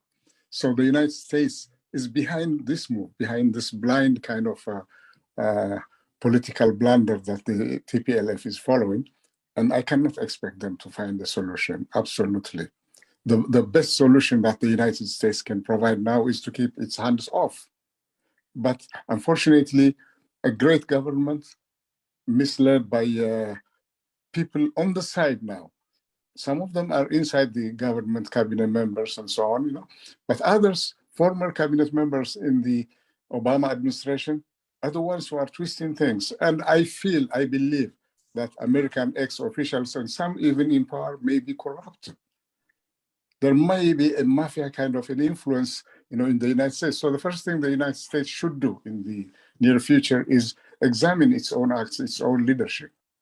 And Biden has the responsibility to do that. I have a complete belief that he's, an honest man, an upright man, but he's surrounded by people who are no good in terms of foreign policy and the intelligence apparatus pertaining to our region of the world. In other parts, I don't know, but in that regard, all people that are involved and advocating one thing or the other, including the news agencies and what have you, they are all corrupt. somebody was mentioning, I think had mentioned the money issue, money squandered, stolen by the TPLF, billions of dollars. And some of this money, I think, is being used to finance, the TPLF operations. Thank you. If I could piggyback off of that, if that's okay, Dina, I'd appreciate. I think it's very, very important for us in the diaspora, whether Ethiopian or Eritrean, to make sure to push our leaders in Ethiopia and Eritrea. That means Prime Minister Abiy Ahmed and President Isaias Afwerki, that it has to be, there's no negotiation with TPLF, because the ideology itself is a means to decimate the Horn of Africa or have full control, one or the other. There's no in between. And this is important because there's lots of narratives. Brad Sherman said it in his talk the other day in CNN, that there needs to be some kind of negotiated settlement. But that negotiated settlement is the best interest of the West. What will happen is an old Roman tactic. Talked about this in a few of my other speeches in the past, where they're going to try to use, the Western powers will try to use Tigray as a launching pad or as a springboard to continue the neo-colonialism that the West had been benefiting the last 30 years. And so tied into this conflict is the loss of that benefit to the United States government, to the British government. And we as Africans, whether in Africa or without Africa, have to understand that leaving that opening just means continuous conflict going forward. And that's very dangerous. So it's important to be part of the discussion, that we push the various governments that we have influence over in order to essentially say never again, as Dr. Sinai had said, and not allow any influence from whether it's TPLF or anybody that builds ideologies around the TPLF agenda and have a chokehold or a springboard, as I like to put it, in order to colonize or reconquer the Horn of Africa. Secondly, with regard to the U.S. government officials that Dr. Berhe Habtegiorgis talked about, frankly, I have no confidence in them. I've been involved in multiple, I can't even count now, where I've been involved as a speaker, in fact, in some of these meetings with the U.S. government officials, and they're actually extremely knowledgeable on the issues, on what's happening, on TPLF. And in some cases, we found that in our investigations, that they actually have TPLF operatives or cadres, as we call them in the Ethiopian culture, working in their offices. So the idea is they understand. Karen Bass understands. Linda Thomas Greenfield, she understands. Samantha Powers definitely understands. These are all Susan Rice graduates. They understand what they're trying to impose on the Horn of Africa, and they play a nice face, a subtle game of, okay, we'll meet with you. And then, as you saw with Ilhan Omar and Brad Sherman just a few days back, I think it's less than a week, they're essentially talking about bombing Ethiopia, putting boots on the ground, choking Eritrea's naval apparatus. It's insane.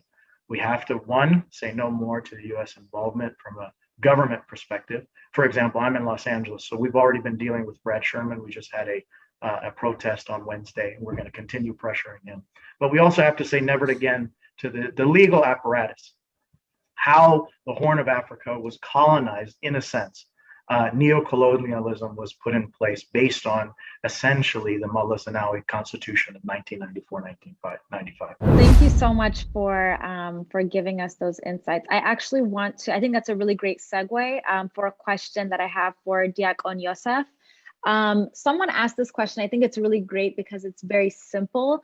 And so I think that it'll give people much needed clarity. But there's a question by someone called Ruth Strauss, and Ruth's question is, who are the good guys and who are the bad guys? And I think you have some, that might not be a straight answer, but with your experience, your political experience, Diakon, I think that you can give, some clear maybe definitions or some clear frameworks about how to think about different actors in this whole big event.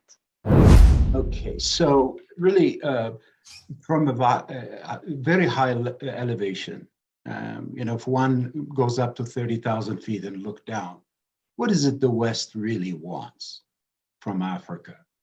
What it wants is countries that are ethnically divided and create a political fault line that in turn becomes their way of being able to control these countries. And one thing that we need to be clear about, why is it Ethiopia and Eritrea is so significant?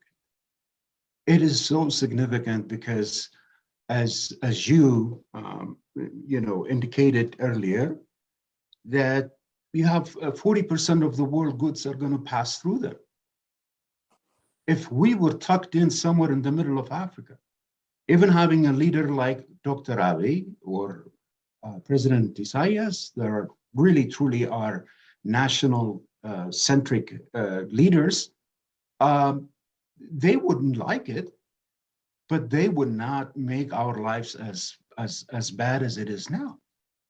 So when you've got a very unifying and an independent leaders in conjunction with a geopolitically important area of the world of Africa, then these are a very explosive elements that they cannot follow. So in the case of Ethiopia, this was planned early on. First, Ethiopia should be landlocked.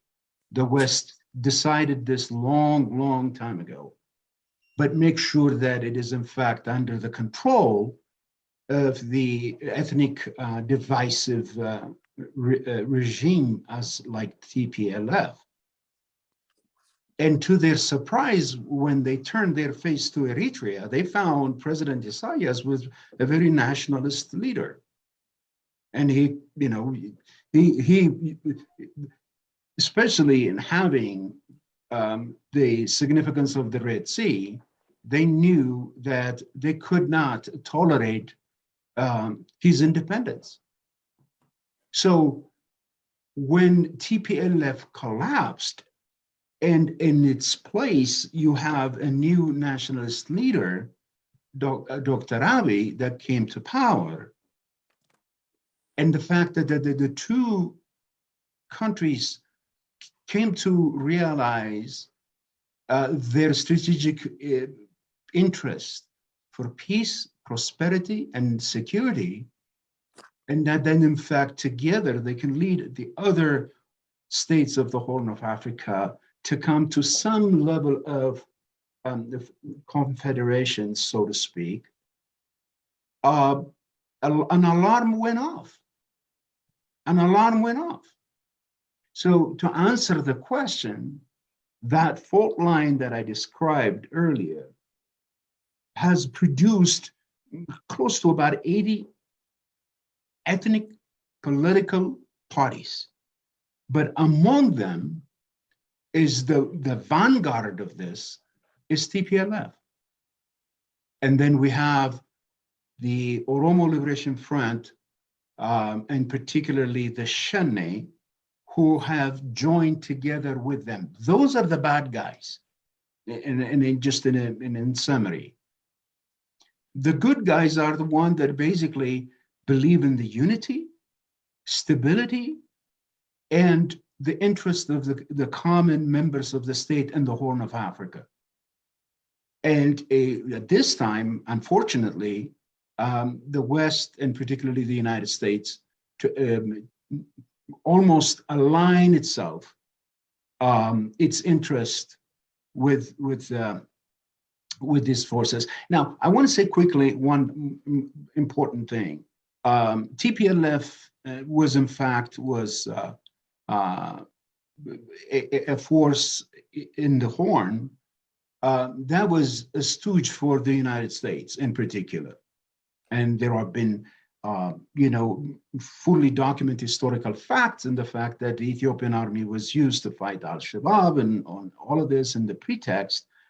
But it literally, they were the messenger boy for United States. Now, however we look at this, and this is the pretext under the pretext of fighting terrorism. Well, when Ethiopia finally had to deal in fighting its own terrorism, the so-called country with a strategic alliance, which was Ethiopia, is now being stabbed in the back by the United States full support of TPLF, the terrorist organization. And you couldn't even make this up.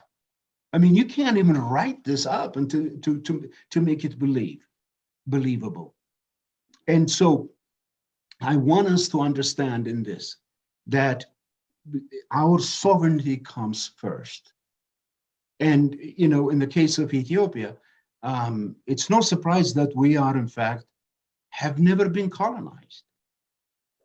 And it is truly something that they have taken grudge on us for this reason.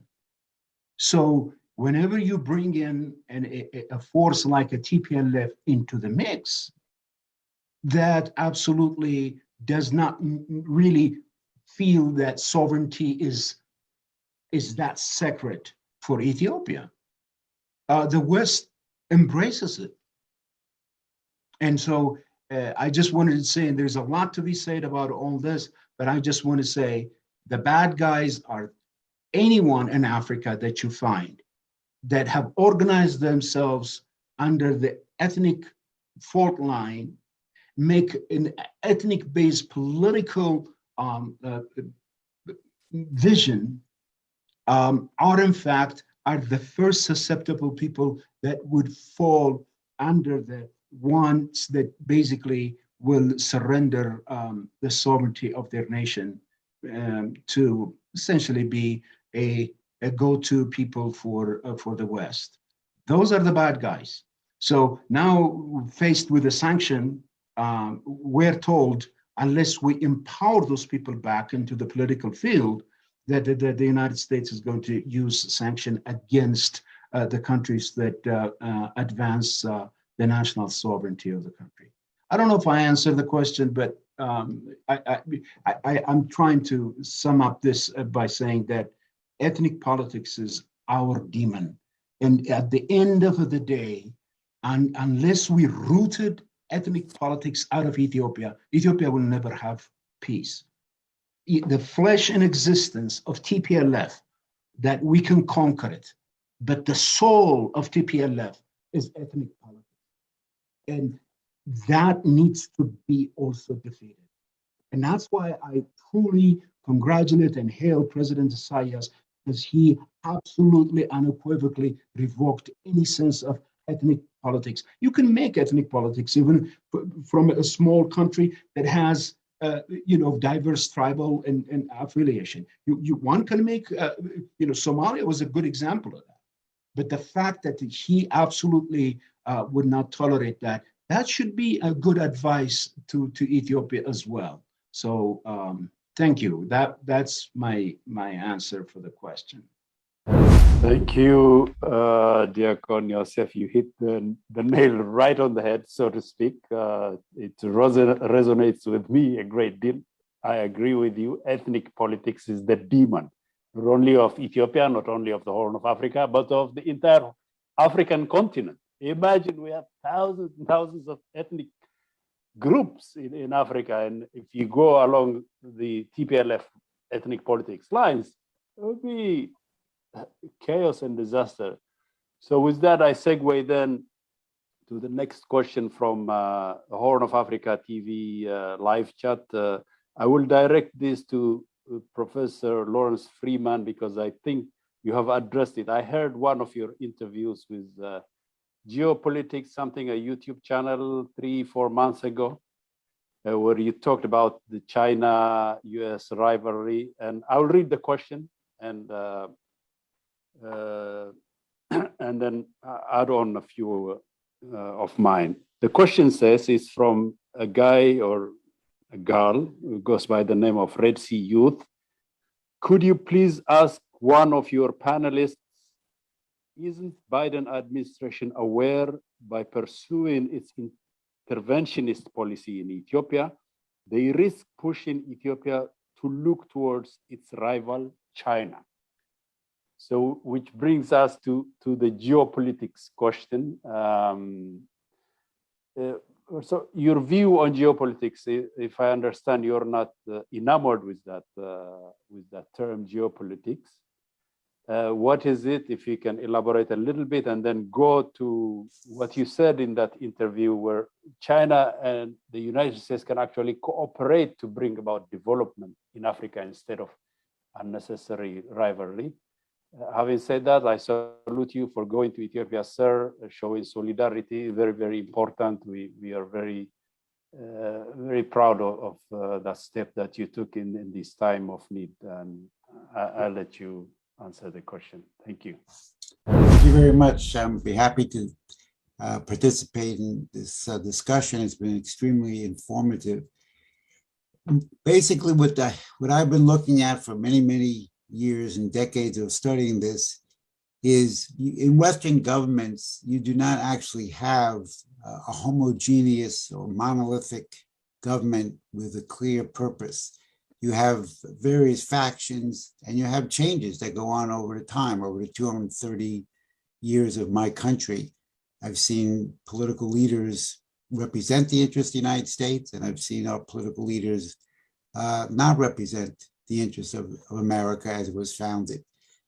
In the Western governments, and it's not just the United States, although I'm most familiar with it, is you have a grouping that I would identify as a geopolitical oligarchy, of people who have great financial political control and see their doctrine, which I call a disease of the mind.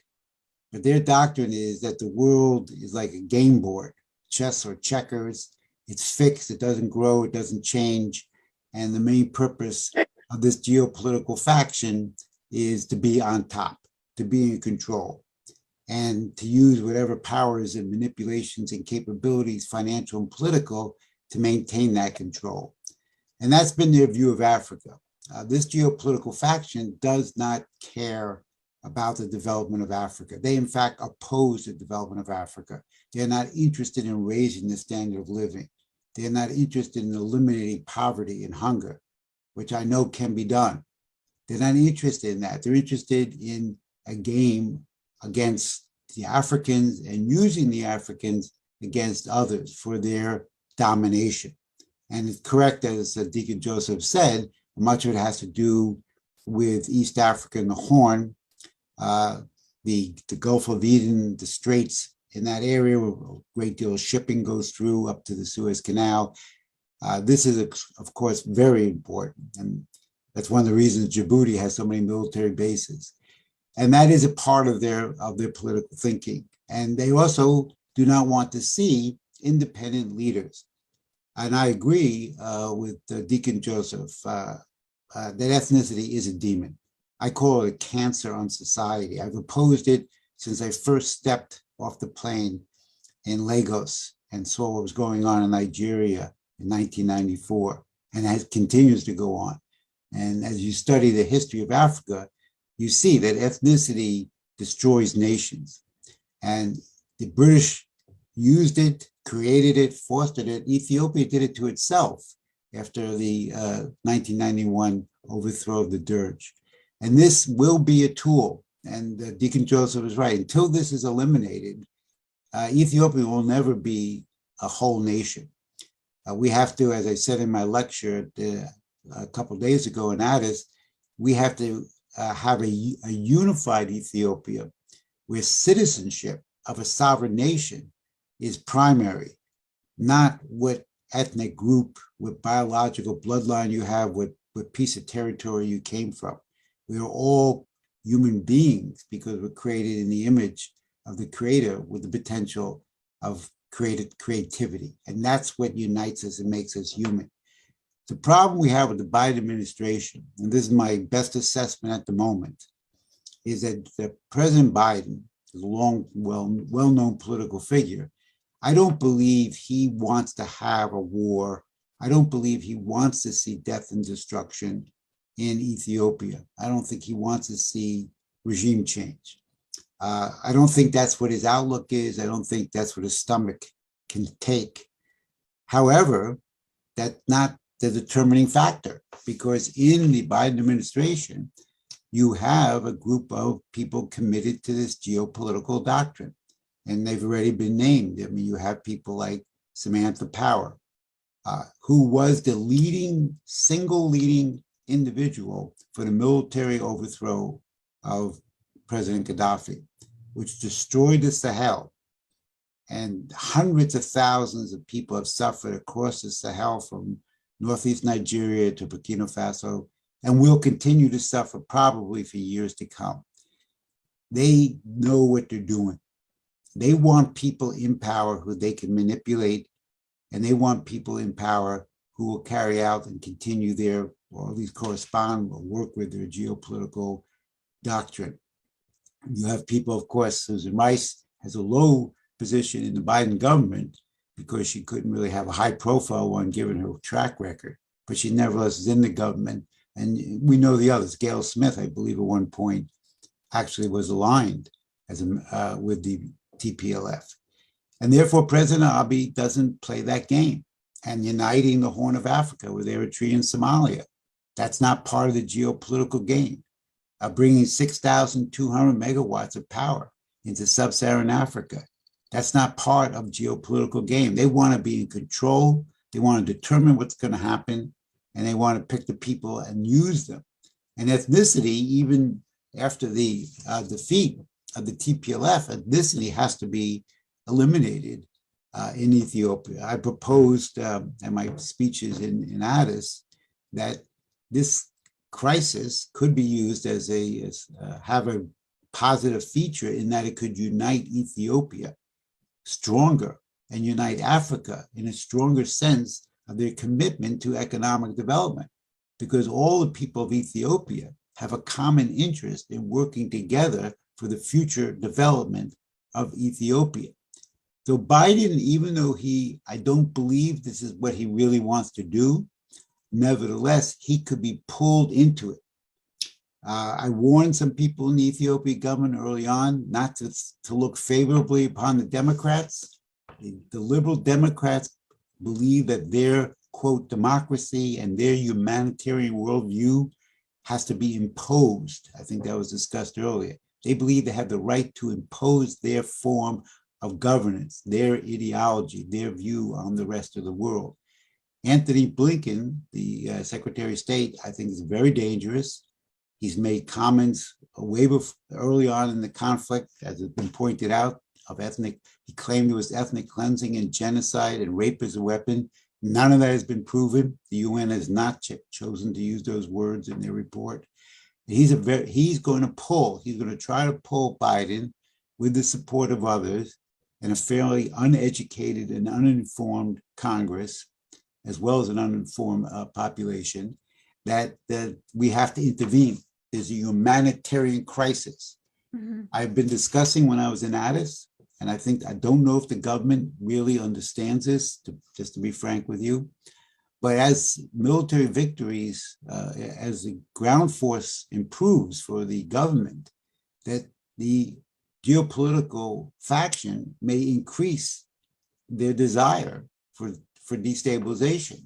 I could envision, I'm not predicting, but I could envision that as the EDF forces push closer towards Mekelle, that some people start saying, like Samantha Power said in her tweet, I think a couple of days ago, there's a humanitarian crisis. People are dying. People are dying. We have to do it now. We have to go in now.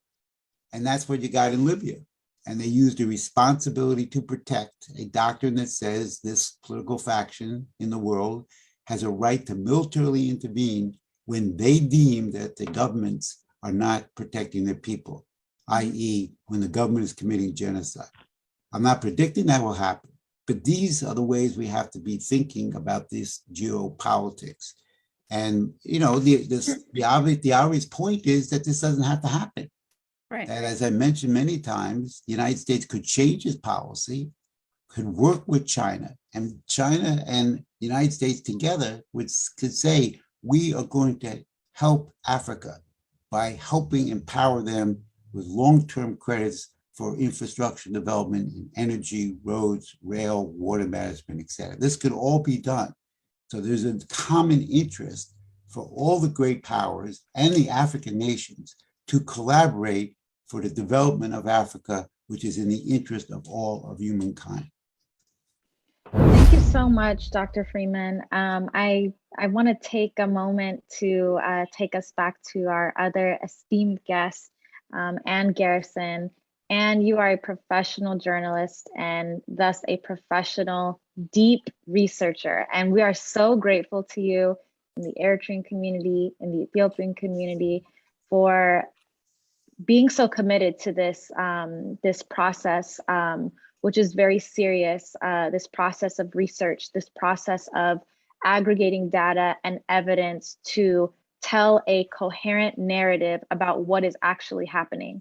So with that, I want to ask you, how has, just given your experience, you talked about, you mentioned Rwanda and sanctions and sort of fake sanctions and those kinds of things. So with this claim of genocide, which you talked about as specifically being used to trigger a military response, I really like that connection that you drew out for us. So I want to ask you, how has the mediascape changed with relationship to how evidence is used to make asinine, unevidenced claims like genocide? And how are your thoughts on how we as the masses can take control of this narrative when it comes to corporate owned?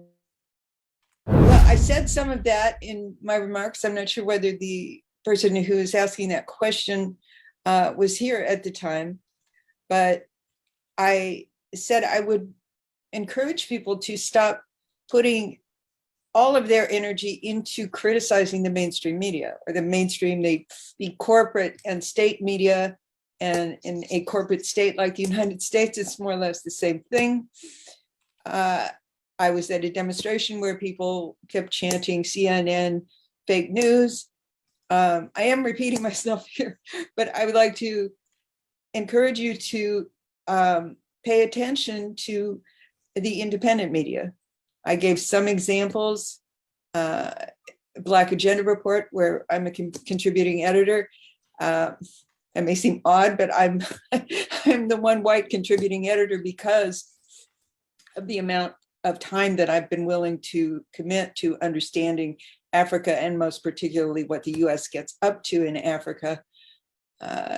Lawrence Freeman's blog is great. There's somebody who has joined us here. Brother Warren has a blog talk radio show called Wake Up New Orleans, which I've noticed has a wide audience, well beyond New Orleans. The Gray Zone is probably the most important investigative outlet we have now.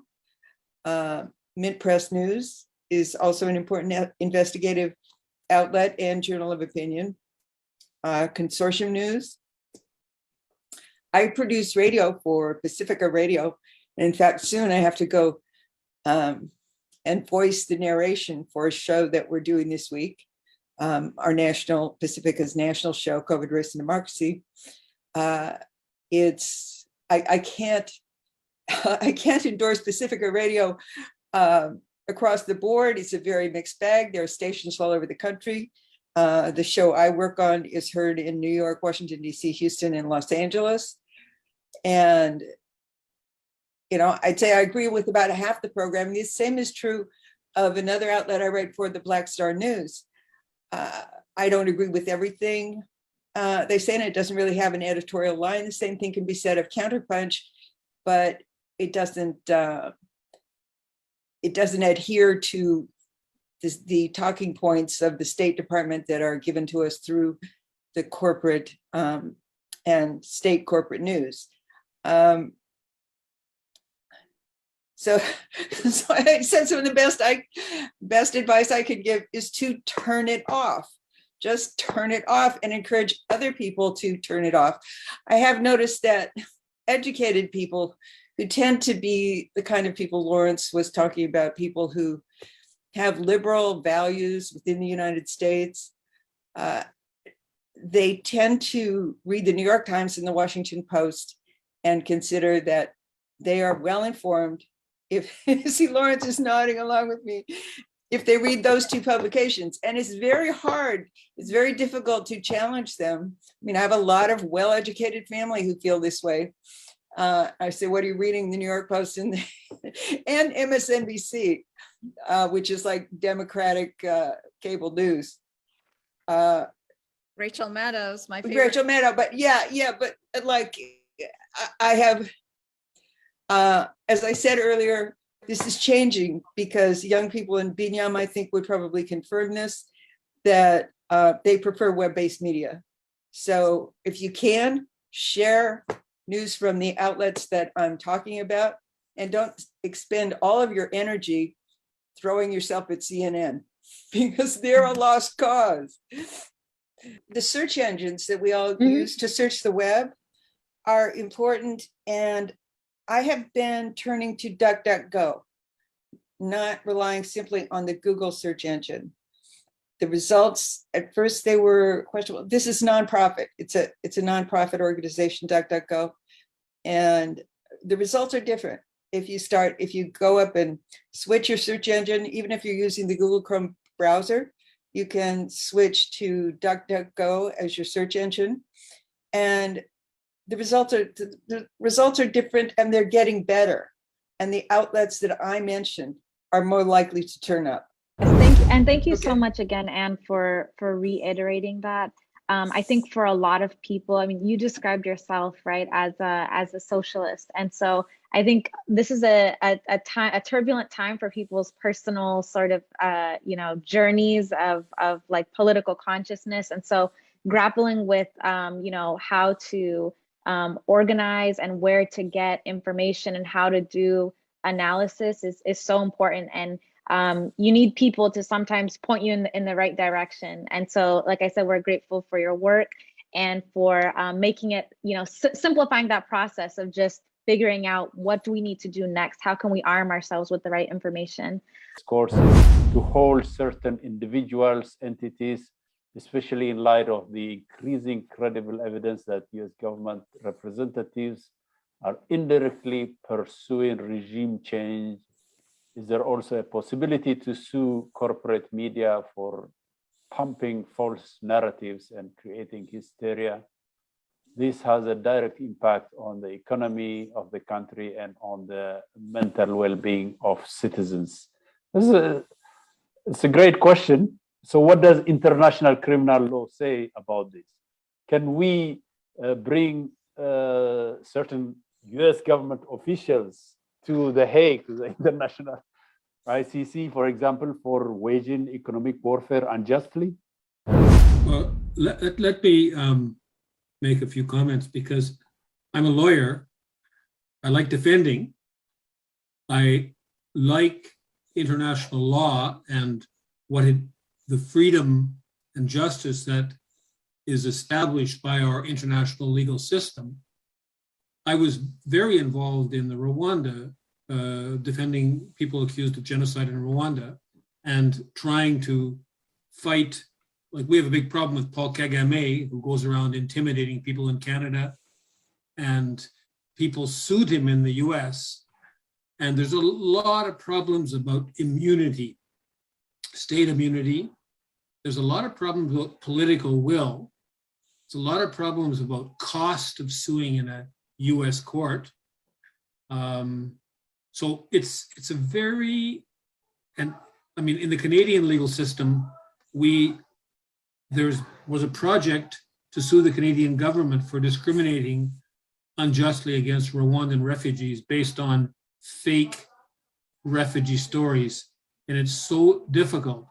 And I'm a Canadian or Quebecois, and I think that your country is very litigious. You want to sue all the time. In Canada, it's a bit that way too. And sometimes I want to sue people who insult me. But I'm not a great advocate of going to the courts. There are times when it could be possible. And I think that there are times when the international world is changing and there's such a great change in multilateralism that there may be recourses. I really think that in Palestine, there will be some recourses possible say in Canada. But now I want to go back to the ICC. The ICC is not to be trusted. The ICC, Karim Khan, new prosecutor, who actually I know him, I could chat with him, he said for Afghanistan, we're not going to go after the US, we're going to talk about the Taliban. The Taliban fought for 20 years and got rid of a colonizing power. You like them or not. Apparently they've changed. That's what everyone says. I don't know. I'm not there. The US has $10 billion of Afghanistan money. So the ICC goes after generally people that are not, they're like your government. I mean, I could see them trying to make a complaint against Mr. Abiy. You know, I just don't trust them. And I know the prosecutors, I know how they work, I know what evidence they have.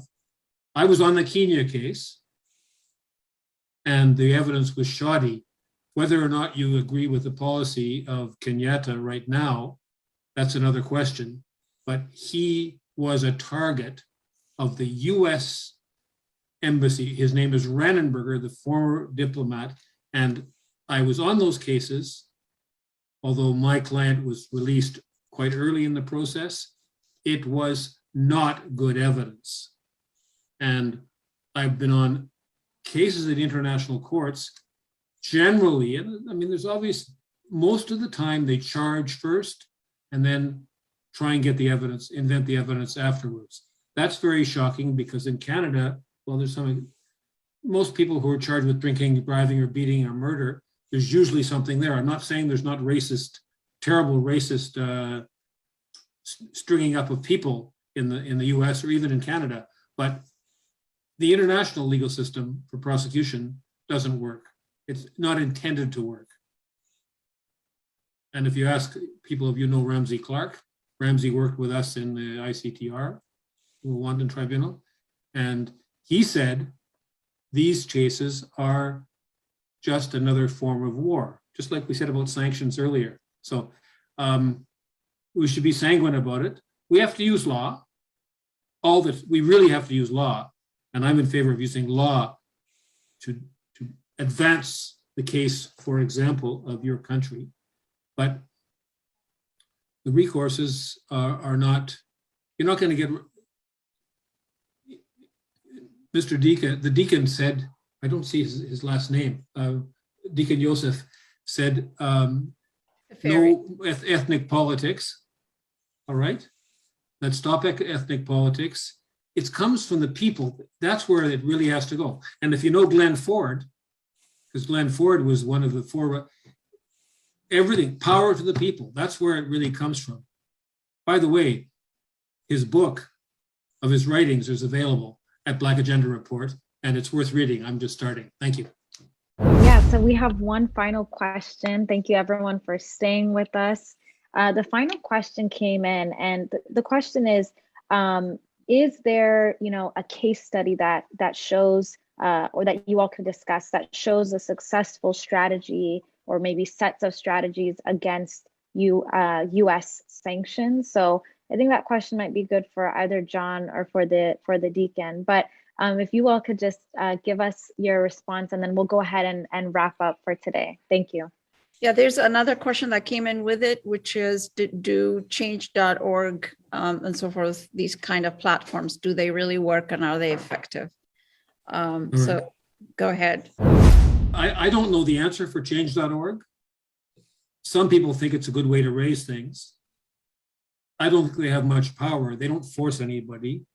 They may be just a way of sounding off. I don't know. I'm not going to make a definitive statement. I think it comes down to politics. With respect to fighting sanctions, Sanctions Kill is going to have a webinar on the 23rd of January at 1 p.m. But Sanctions Kill doesn't have all the answers, by no means. I mean, it's this big push on sanctions is relatively recent, although I'm not in any way saying that the sanctions on Zimbabwe or Cuba or North Korea, which have been strangled by them, a lot of it comes down to self-reliance. And I'm not an economist. I live in Canada. And so I know, for example, that Iran has started to industrialize and getting away from the mono economy based on petrol. I know that I was in Venezuela a month ago, 3 weeks ago, as an observer to the elections. And they have had a lot of problems because they were hooked on oil and they were making a good living on oil. And then when they got cut off and the US cut them off, didn't give them any parts, took away their operations in the US, it became a very big problem. And what they are doing is they have this CLAP program, Comité Local Abastecimiento. It provides food, a basket of food. And someone can correct me, I think they give 5 million families receive that. Don't quote me on the number, please. As Mr. Amari pointed out, when you're under sanctions, you learn to solidarity and unity. So there's no absolute answer, you see, like Zimbabwe, Alina Duhan, and you can find it on the UN, made a report about the terrible effect of sanctions.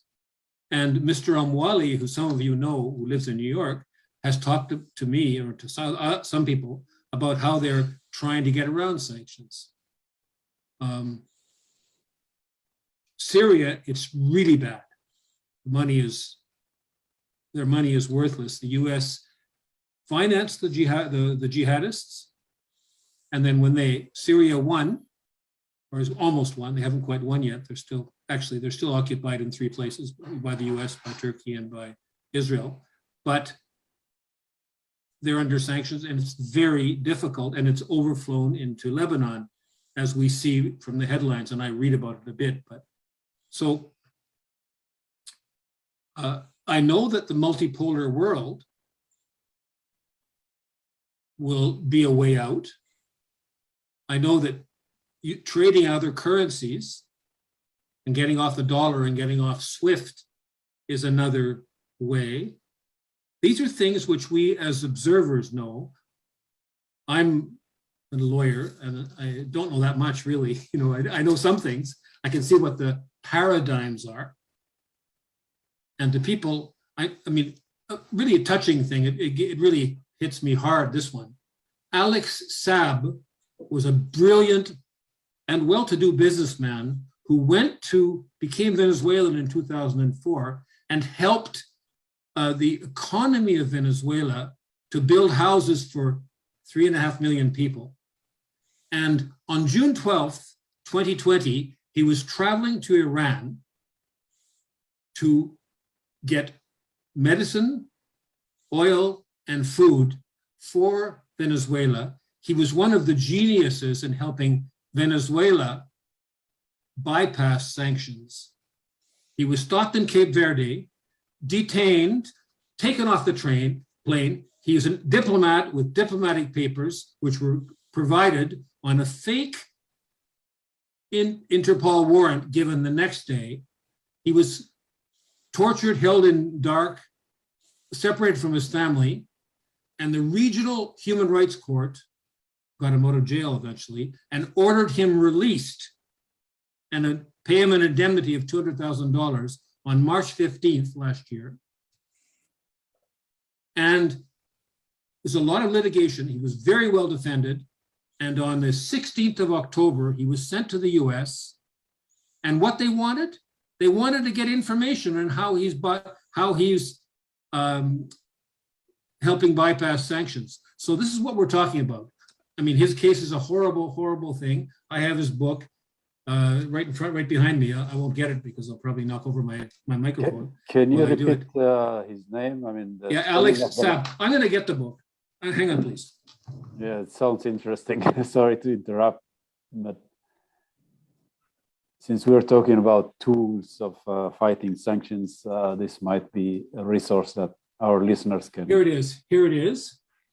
Saab, S-A-A-B, okay. Yeah, Alex Saab. And actually, his case is a very important and related to what your country is facing, what we faced with the Meng Wanzhou case in Vancouver.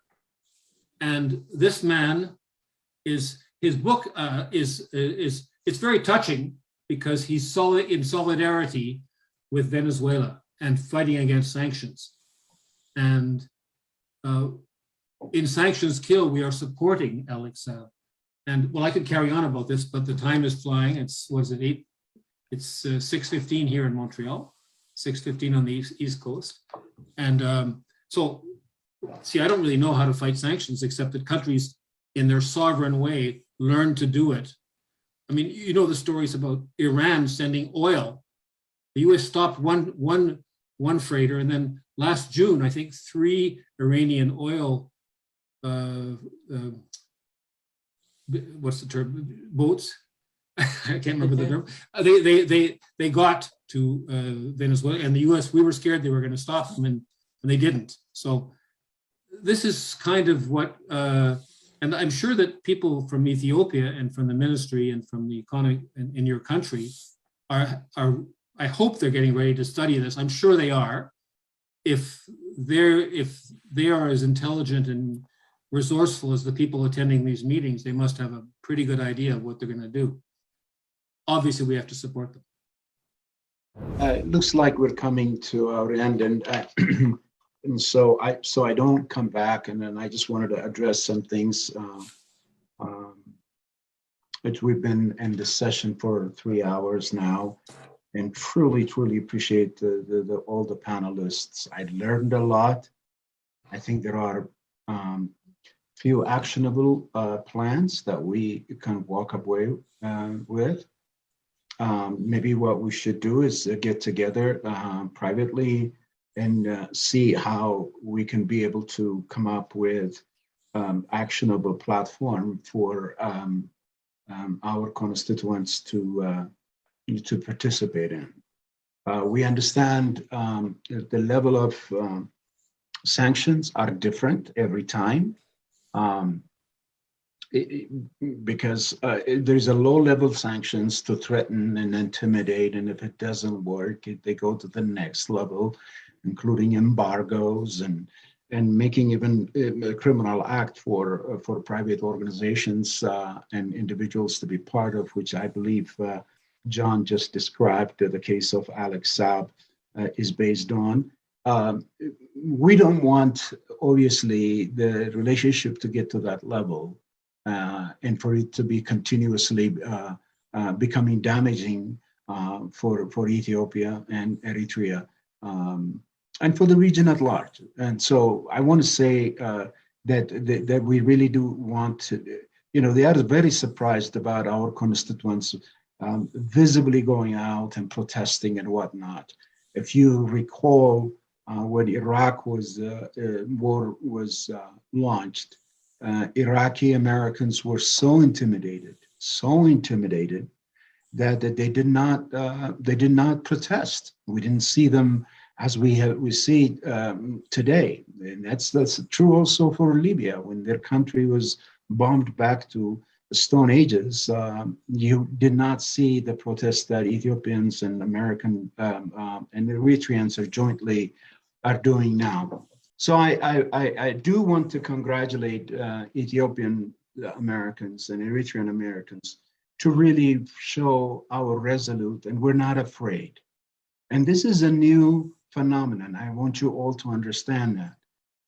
And what we've done also in Virginia, we have flexed our political capital in some way to be registered. The Ethiopian American Civic Council, we campaign diplomatic campaigns all the time, and Roger Urban, our lobbyist, and Joe McCloskey, we closely monitor this. And when we walked to the State Department about 3 months ago, before we finished our meeting, we kind of said to them, we vote. We're now targeting Virginia. Could lose the Senate because we're coming after you in Georgia.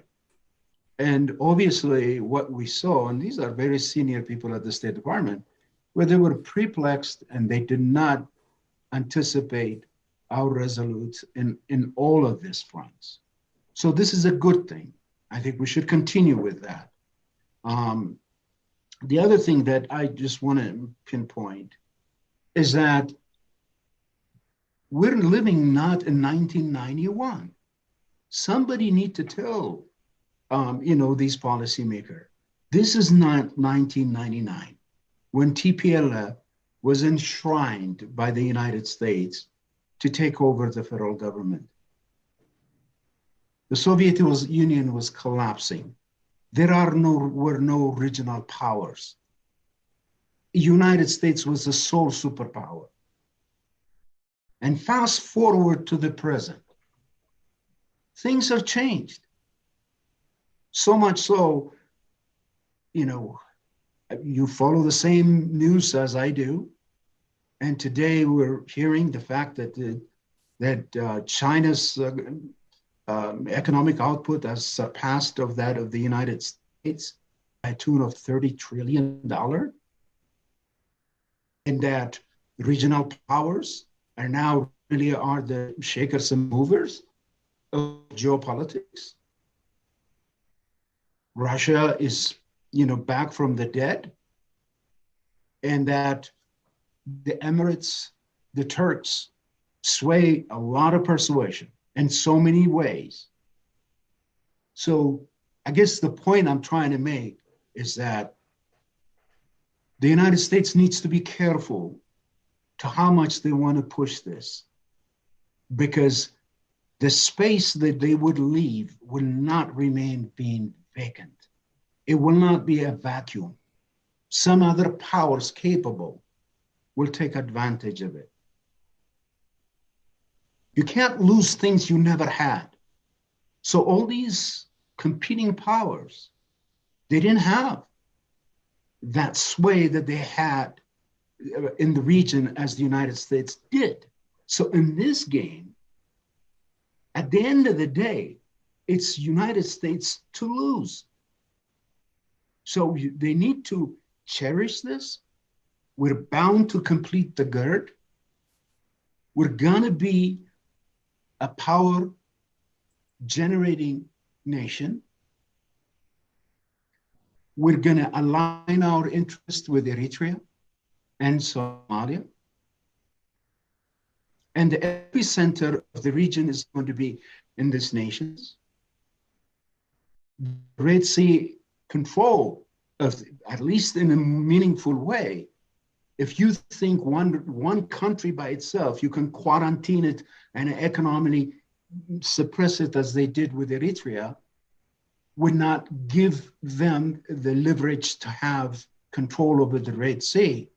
Wait until you see the joint cooperation between these countries, because they are destined.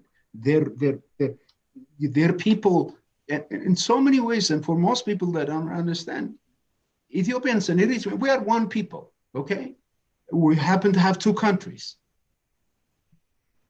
And this essence, this understanding in the region in whose hand it will fall and whose global interest it may serve, the United States policymaker need to seriously consider and think about whether sanction is a good way for them to get about in making their point.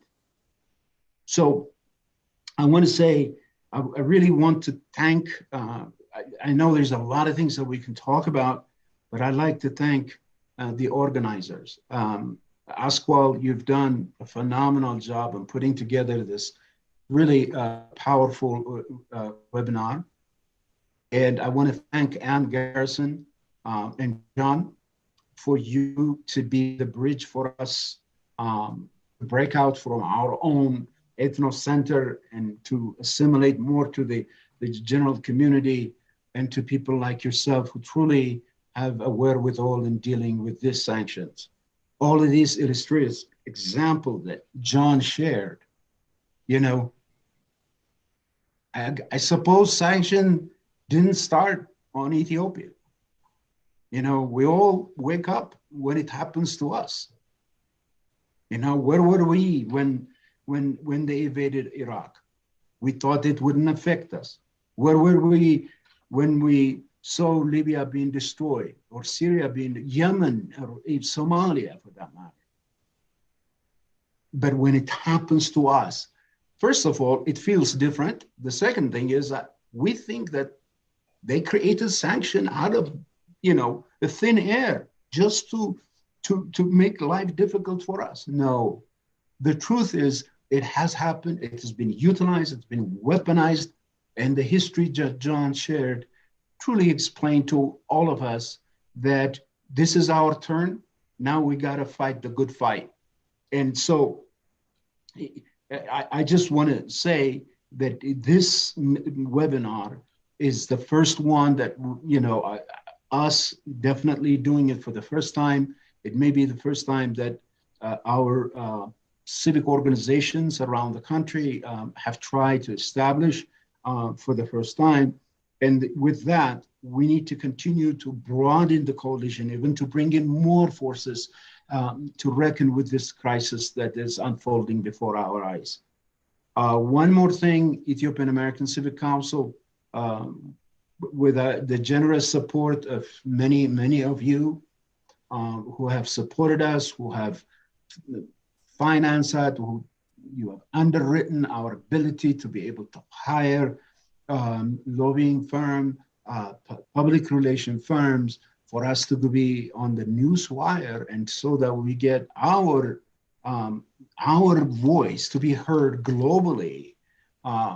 We are now finishing up the year, and I believe in the week December 30, and let me just check the date. We may do it on a Sunday. That would be January 2nd. Annual report of all our work that we have done. And I hope you also join us at that moment. But I want to thank you again. This is a very, very, very important time that we are living. History is unfolding before our eyes. The second Adwa, and for some of you who don't know what Adwa is, please, it's spelled as ADWA. It is a historical battle between Ethiopia and Italy, where we won in a European army and really shattering this indispensable power that the Europeans had on Africa. And I guess we're living again on that battle today. And the exception is that we're not just fighting one country. It looks like a number of countries altogether. So with that, I want to thank you serving this and supporting this, advancing this, not only all our cause, but Africa and the descendant of all Africans around the world. It is in part is actually serving God himself. So I want to thank everyone for coming tonight. And God bless all of you. God bless Ethiopia for with his mercy, as he's always been with us all along. I pray that he also forsake us for this historic battle that we're going through. Thank you, guys. Really appreciate it. Have a good evening.